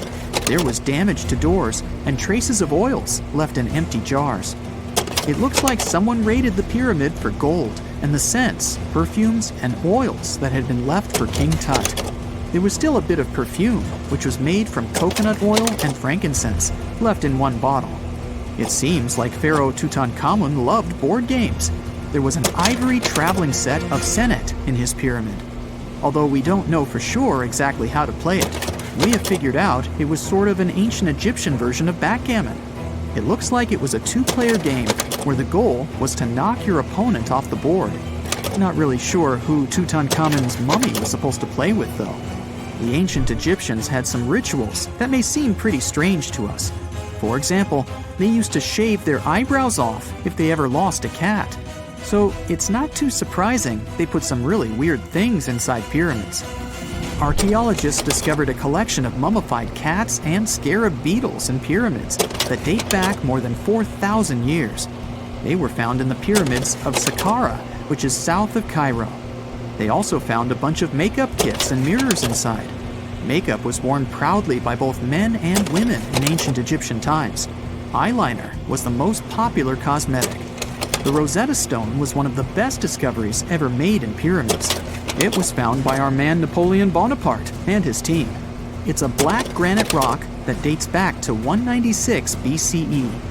It's transcribed in Greek, Demotic, and hieroglyphic. When it was translated in 1822, we got the key to understanding ancient Egyptian hieroglyphics for the very first time. The discovery of Queen Hatshepsut's mummy in 1903 changed our understanding of the Egyptians forever. After she had passed away, her successor, Thutmose III, removed most of the evidence of her reign, so we basically knew nothing about Egypt's first great female leader. She's now gone on to become one of the few and most famous female pharaohs of Egypt. Pharaoh Khufu even had a fully fledged boat in his pyramid.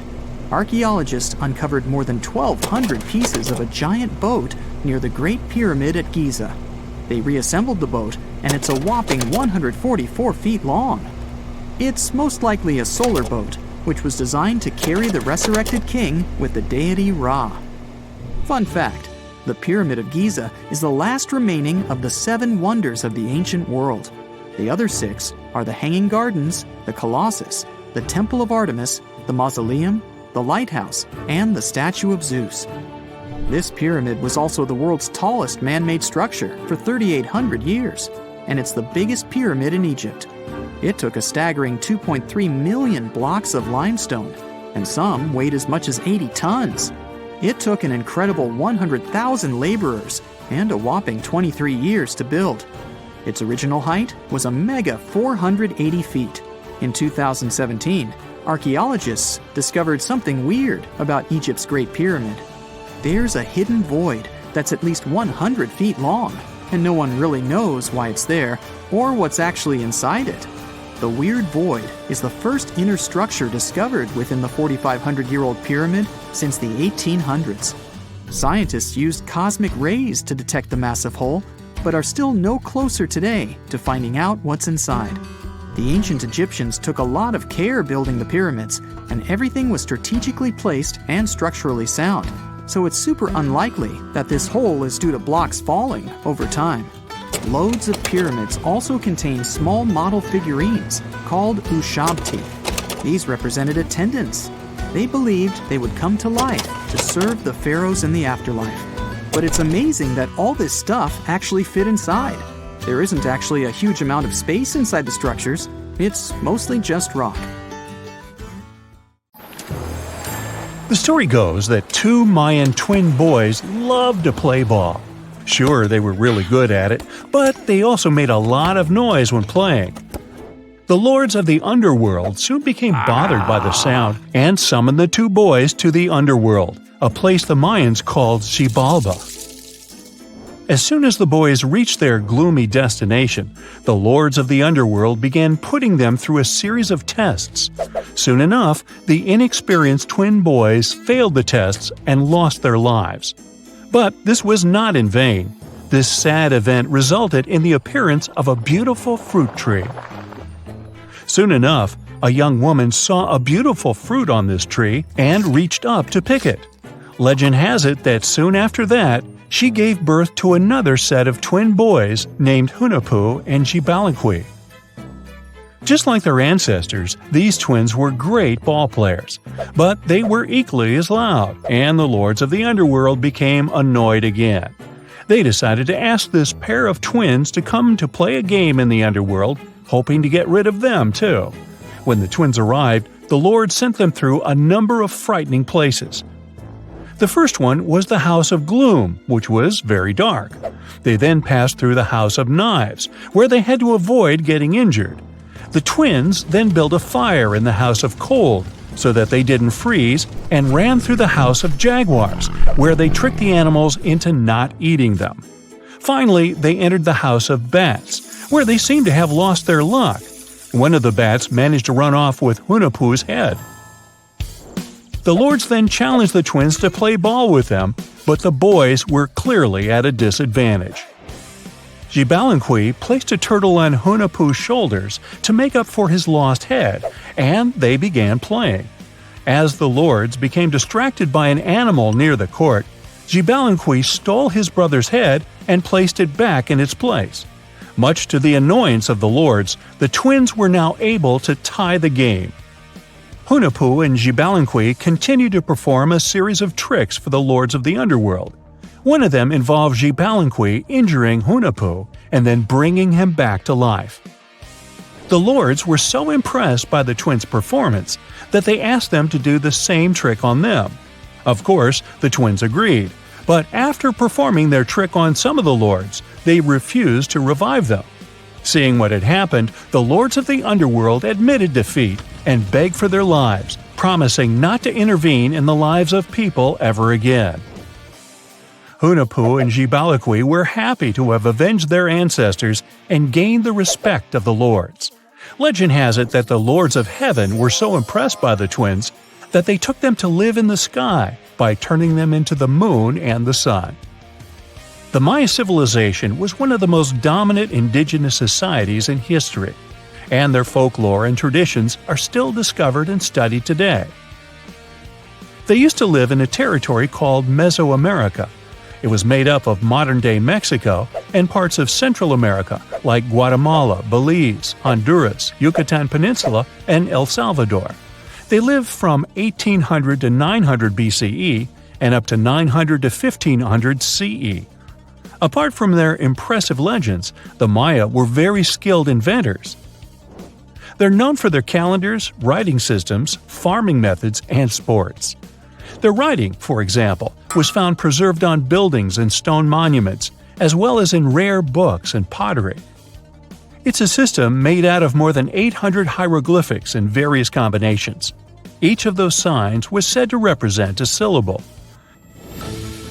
Their writing system was deciphered by accident by Tatiana Proskorakov, an American woman who initially studied to be an architect. Since she didn't find a job in her field, she eventually became a Mayanist in her own right, despite not being academically trained. She was the first to notice that the Mayan upended frog glyph meant birth, and that their toothache glyph meant the date when the king ascended to the throne. It made it easier for scientists to pinpoint birthdays as well as the names of the rulers of a specific Mayan dynasty. They also invented the concept of zero, which is seen as one of the greatest innovations in mathematics, physics, and human history altogether. Sure, even back then, people understood the idea of having nothing, but the concept of zero as a number is a relatively new invention.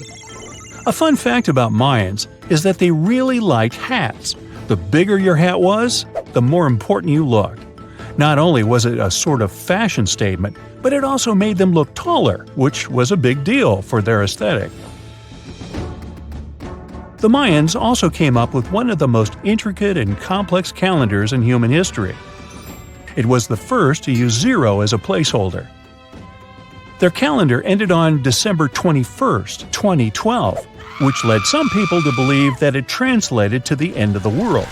Obviously, that was not the case. It just so happened that the date coincided with the end of a Mayan cycle of years. But you know, as advanced in science and astronomy as they were, they did make some mistakes. One of them was their belief that the world was flat.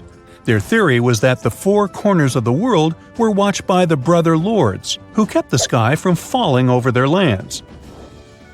Hats off for their menus, though, as they were well-known chocolate eaters. They turned eating chocolate into a form of art. The drink they made wasn't really like the hot chocolate we enjoy today, though. The recipe included mixing cacao with water, honey, chili pepper, cornmeal, and other ingredients to make a foamy, spicy drink. The ritual of drinking cacao was a crucial part of their celebrations.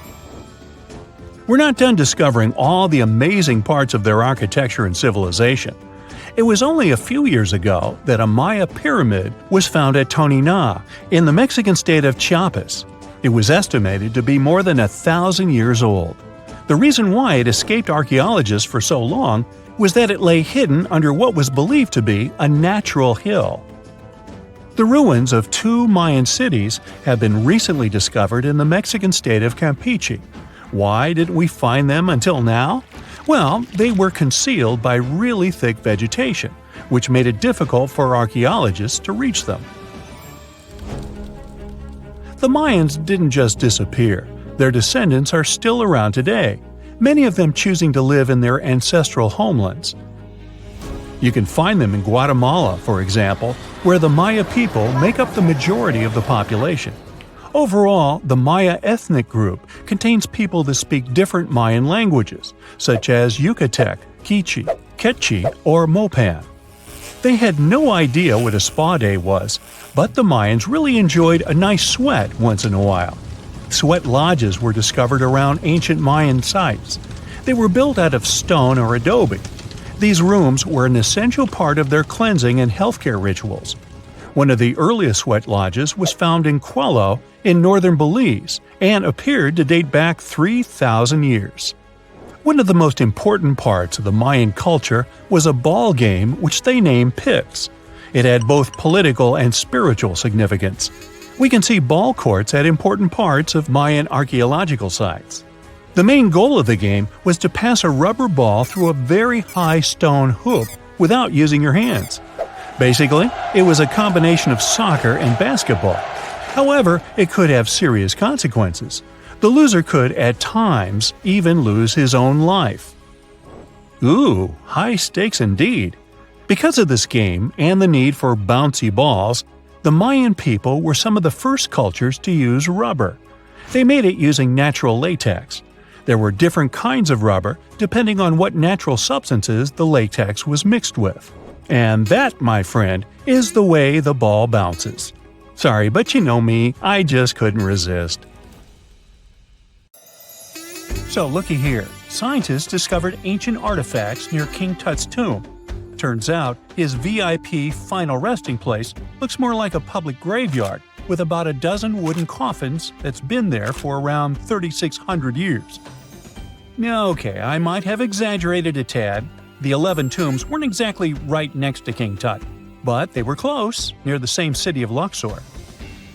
New findings in Egyptian tombs can help us piece together what life was like in ancient Egypt. And guess what? Ancient Egyptians seem to have been remarkably like us, modern humans. Say the women have always loved jewelry, and archaeologists retrieved a beautifully made necklace with 30 amethyst beads and 2 agate beads, plus a hippo head amulet.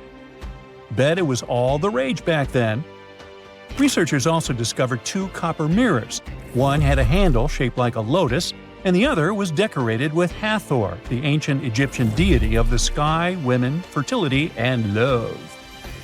These recent excavations near Tutankhamun's burial site led to another jaw-dropping revelation. For the first time in thousands of years, fragments of Queen Hatshepsut's Valley Temple were uncovered. This fearless woman was thought to be the second female pharaoh, who ruled with both courage and wisdom, leaving a legacy as solid as the stones themselves.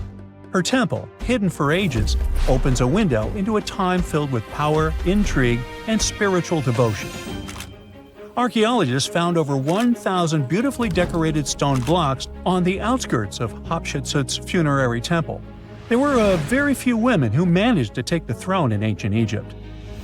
Another tomb was found nearby, and it belonged to the overseer of Queen Teti Sheri's palace, whose name was Jehuti-Mez. Queen Hatshepsut seems to have even more tombs, aces up her sleeve. These tombs were carved into the rock instead of being built as pyramids, showing a unique ancient perspective on how to protect the soul in the afterlife. Experts managed to retrieve some cool ancient pieces from the site. Toys made of clay, mummy masks, winged scarabs, and some amulets. Sadly, there surely used to be way more artifacts, but over the last centuries, there have been people other than archaeologists to stumble upon this site.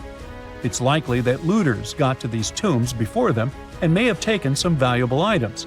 But they did leave behind some cool stuff for the researchers, like pottery used for offerings of bread and meat, along with archers' bows that connect the tomb's owners to the Egyptian military. Meanwhile, soul protection is way more important than you might think, especially if you're roaming around Luxor looking for ancient secrets.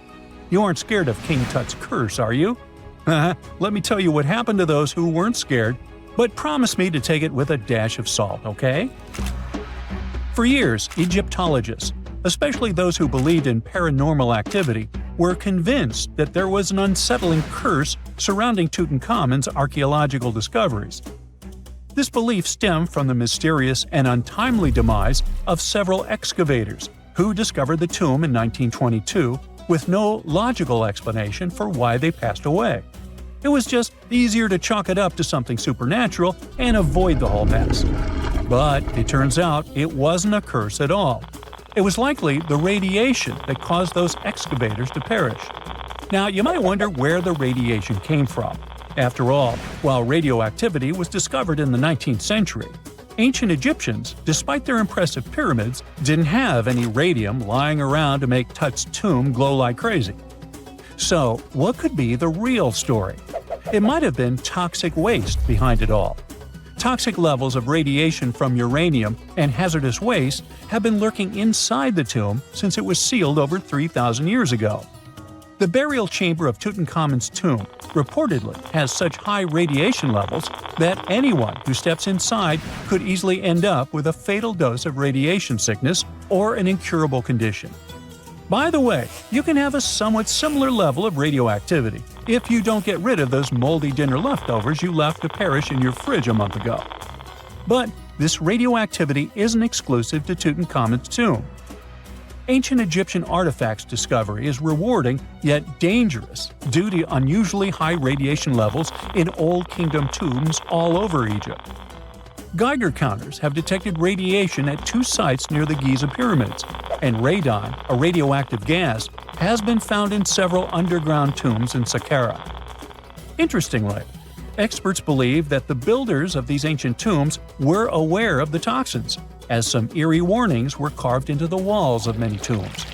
One inscription ominously declared, "They that break this tomb shall meet their end by a malady that no doctor can diagnose." Other ominous phrases like "forbidden," "due to evil spirits," only added to the fear that supernatural curses haunted these ancient sites. Ominous signs have stunned archaeologists since forever, but the fear grew even stronger a century ago with the mysterious passing of Lord Carnarvon. who funded King Tut's excavation in 1922 and reportedly explored the treasure-filled rooms, along with several others who entered the tomb. Arthur Weigall, another British Egyptologist who was present at the tomb's opening and is credited with starting the curse myth, passed away young when he was just in his 50s in 1934. Chances are the condition that made him pass was connected to radiation. In total, 6 out of the 26 people who were there when the tomb was opened met their end within a decade from various causes. Not only X-ray exposure, those reasons include asphyxia, stroke, heart failure, pneumonia, and even poisoning. Well, isn't this getting a little grim? There was one guy who opened the tomb and somehow managed to avoid the infamous curse, Howard Carter, or so it seemed. Some folks pointed to his survival as proof that the curse wasn't real. After digging up the tomb, Carter published several books on the topic and shifted gears from archaeology to dealing in antiquities for various museums. Despite dodging demise or injury, rumors swirled about how the curse may have impacted him in other ways. One of the big stories linked him to Lord Carnarvon's daughter, Evelyn. Some said he was madly in love with her, but she married someone else, so he chose to stay single. Others claimed they had an affair while she was in Egypt, which ended when her father passed away and she left the country for good. However, there wasn't much evidence to support these stories. Evelyn was just 6 when they met, and they remained friends until his last breath. She was even one of the few attendees at his funeral, but denied any romantic involvement, saying they weren't that close. A year after the revolutionary discovery near King Tut's tomb, Evelyn married politician Sir Brograve Beauchamp and had a daughter. That same year, Beauchamp toured the tomb with his parents, guided by Carter himself. Carter never married and, aside from those posthumous rumors about Evelyn, had no other romantic connections. While the curse adds an intriguing twist to his life story, his tendency to keep relationships at arm's length was evident long before the tomb was opened. It seemed Carter just wasn't a people person. In 1939, after battling a serious illness, he ultimately succumbed to fate. He was 64, which was a pretty common life expectancy in the UK back then, so no one really thought it was off and linked it to an ancient curse. When he passed, it turned out he had several artifacts from Tutankhamun's tomb in his London apartment, which were eventually sent back to Egypt, marking what some viewed as the curse's end. Who knows? Maybe if he hadn't had all those ancient souvenirs at his place, he would have lived way longer. But all the other demises might seem off. The curse theory was likely fueled by some strange events during the excavation. Carnarvon got a mosquito bite that became severely infected, and around the time they opened the tomb, Cairo experienced a bizarre power outage and a freak sandstorm. Back in England, the Earl's dog, Susie, managed to escape from Carnarvon's house and began barking frantically at seemingly nothing. At least that's what the staff and family saw. Strangely enough, at the very moment her owner's heart stopped, Susie started howling and fell down without showing any signs of life. Maybe radiation didn't play a crucial role after all, and those were indeed ancient artifacts from King Tut's tomb that made them all perish. Spooky, huh? Imagine working 7 days a week on a large-scale construction site. You, along with thousands of others, carry millions of stone blocks and put them on top of each other according to a complex system. You work without modern construction equipment. You have no air conditioning or constant access to water. It's so hot outside that you can fry eggs on the road. You've been building the pyramid for decades, and now, when it's finally done, you enjoy the result of the colossal work of thousands of people. You're looking at a giant cultural monument of global value that will freeze in time and amaze people for tens of thousands of years. A few thousand years have passed. People in the 21st century see the pyramids and are like, wow, I can't believe humans have built this. Yeah, the people who built the pyramids wouldn't have appreciated such a theory.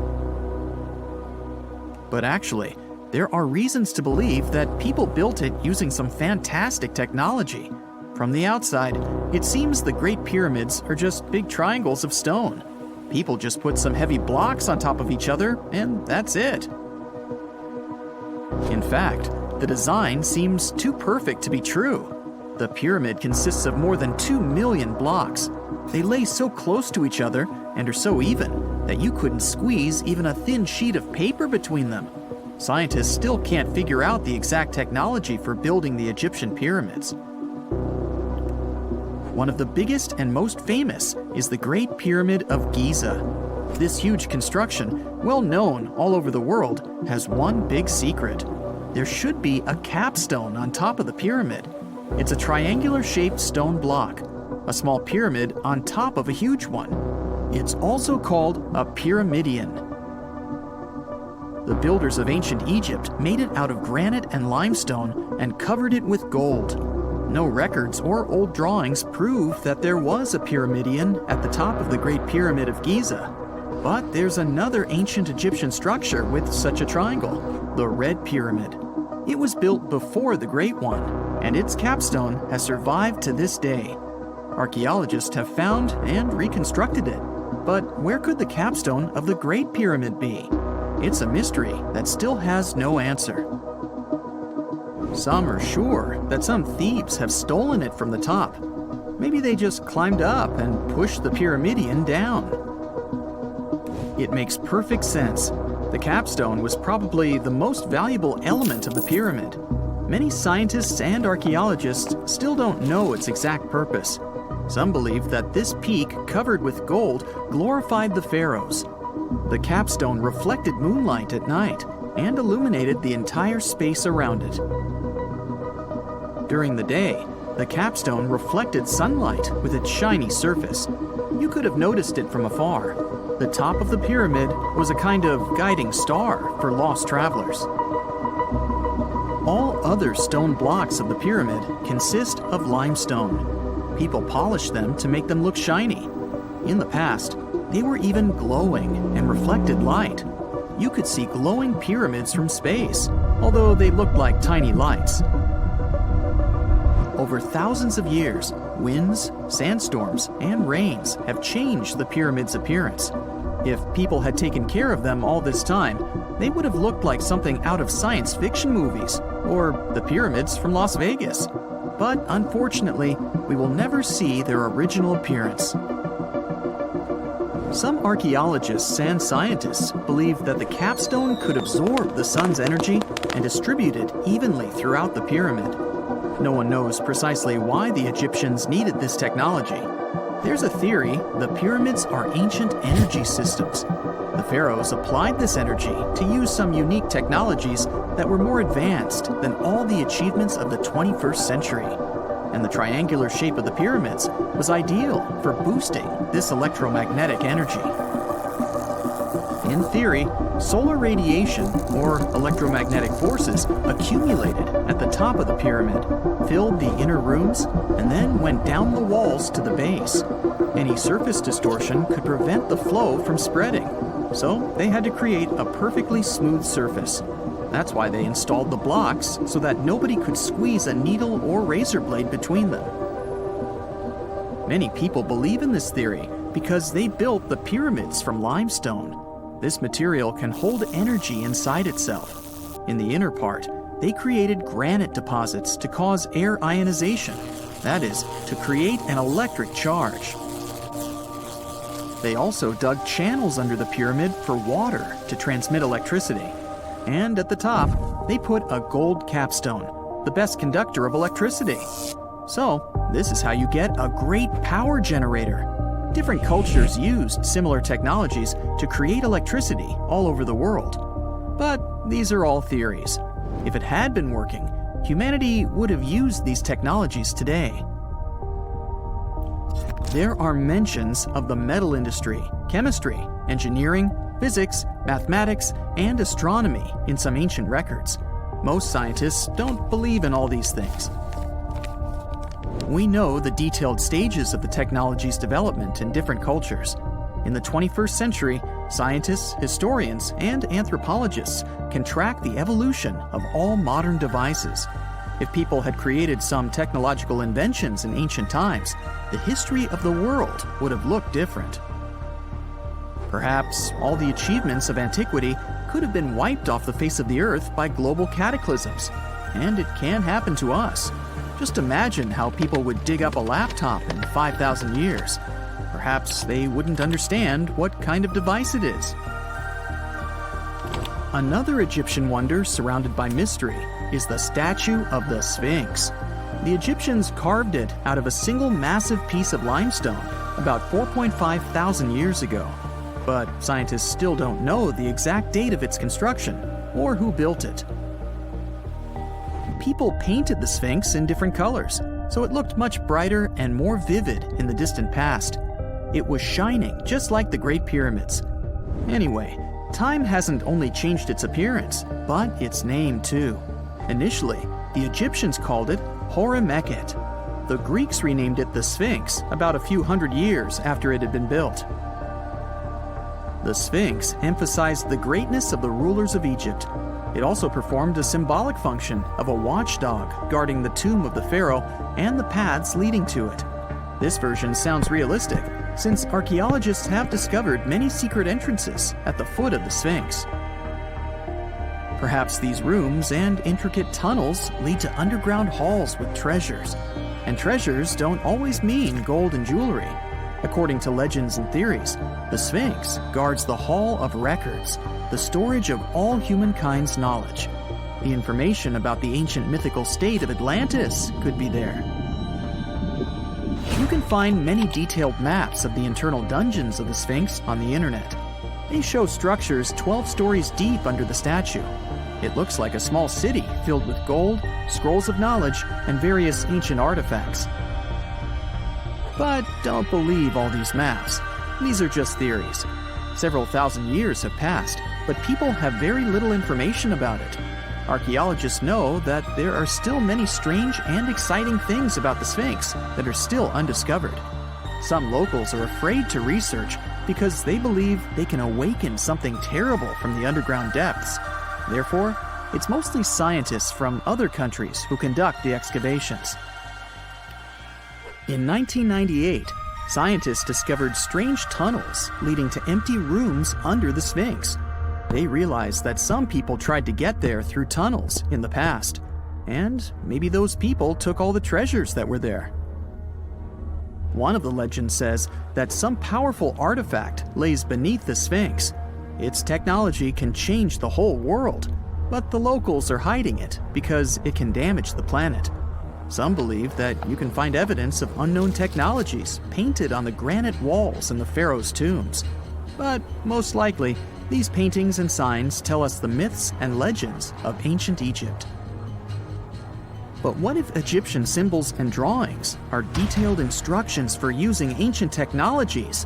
What if the locals that lived at that time thought, people in the future won't be able to get energy themselves.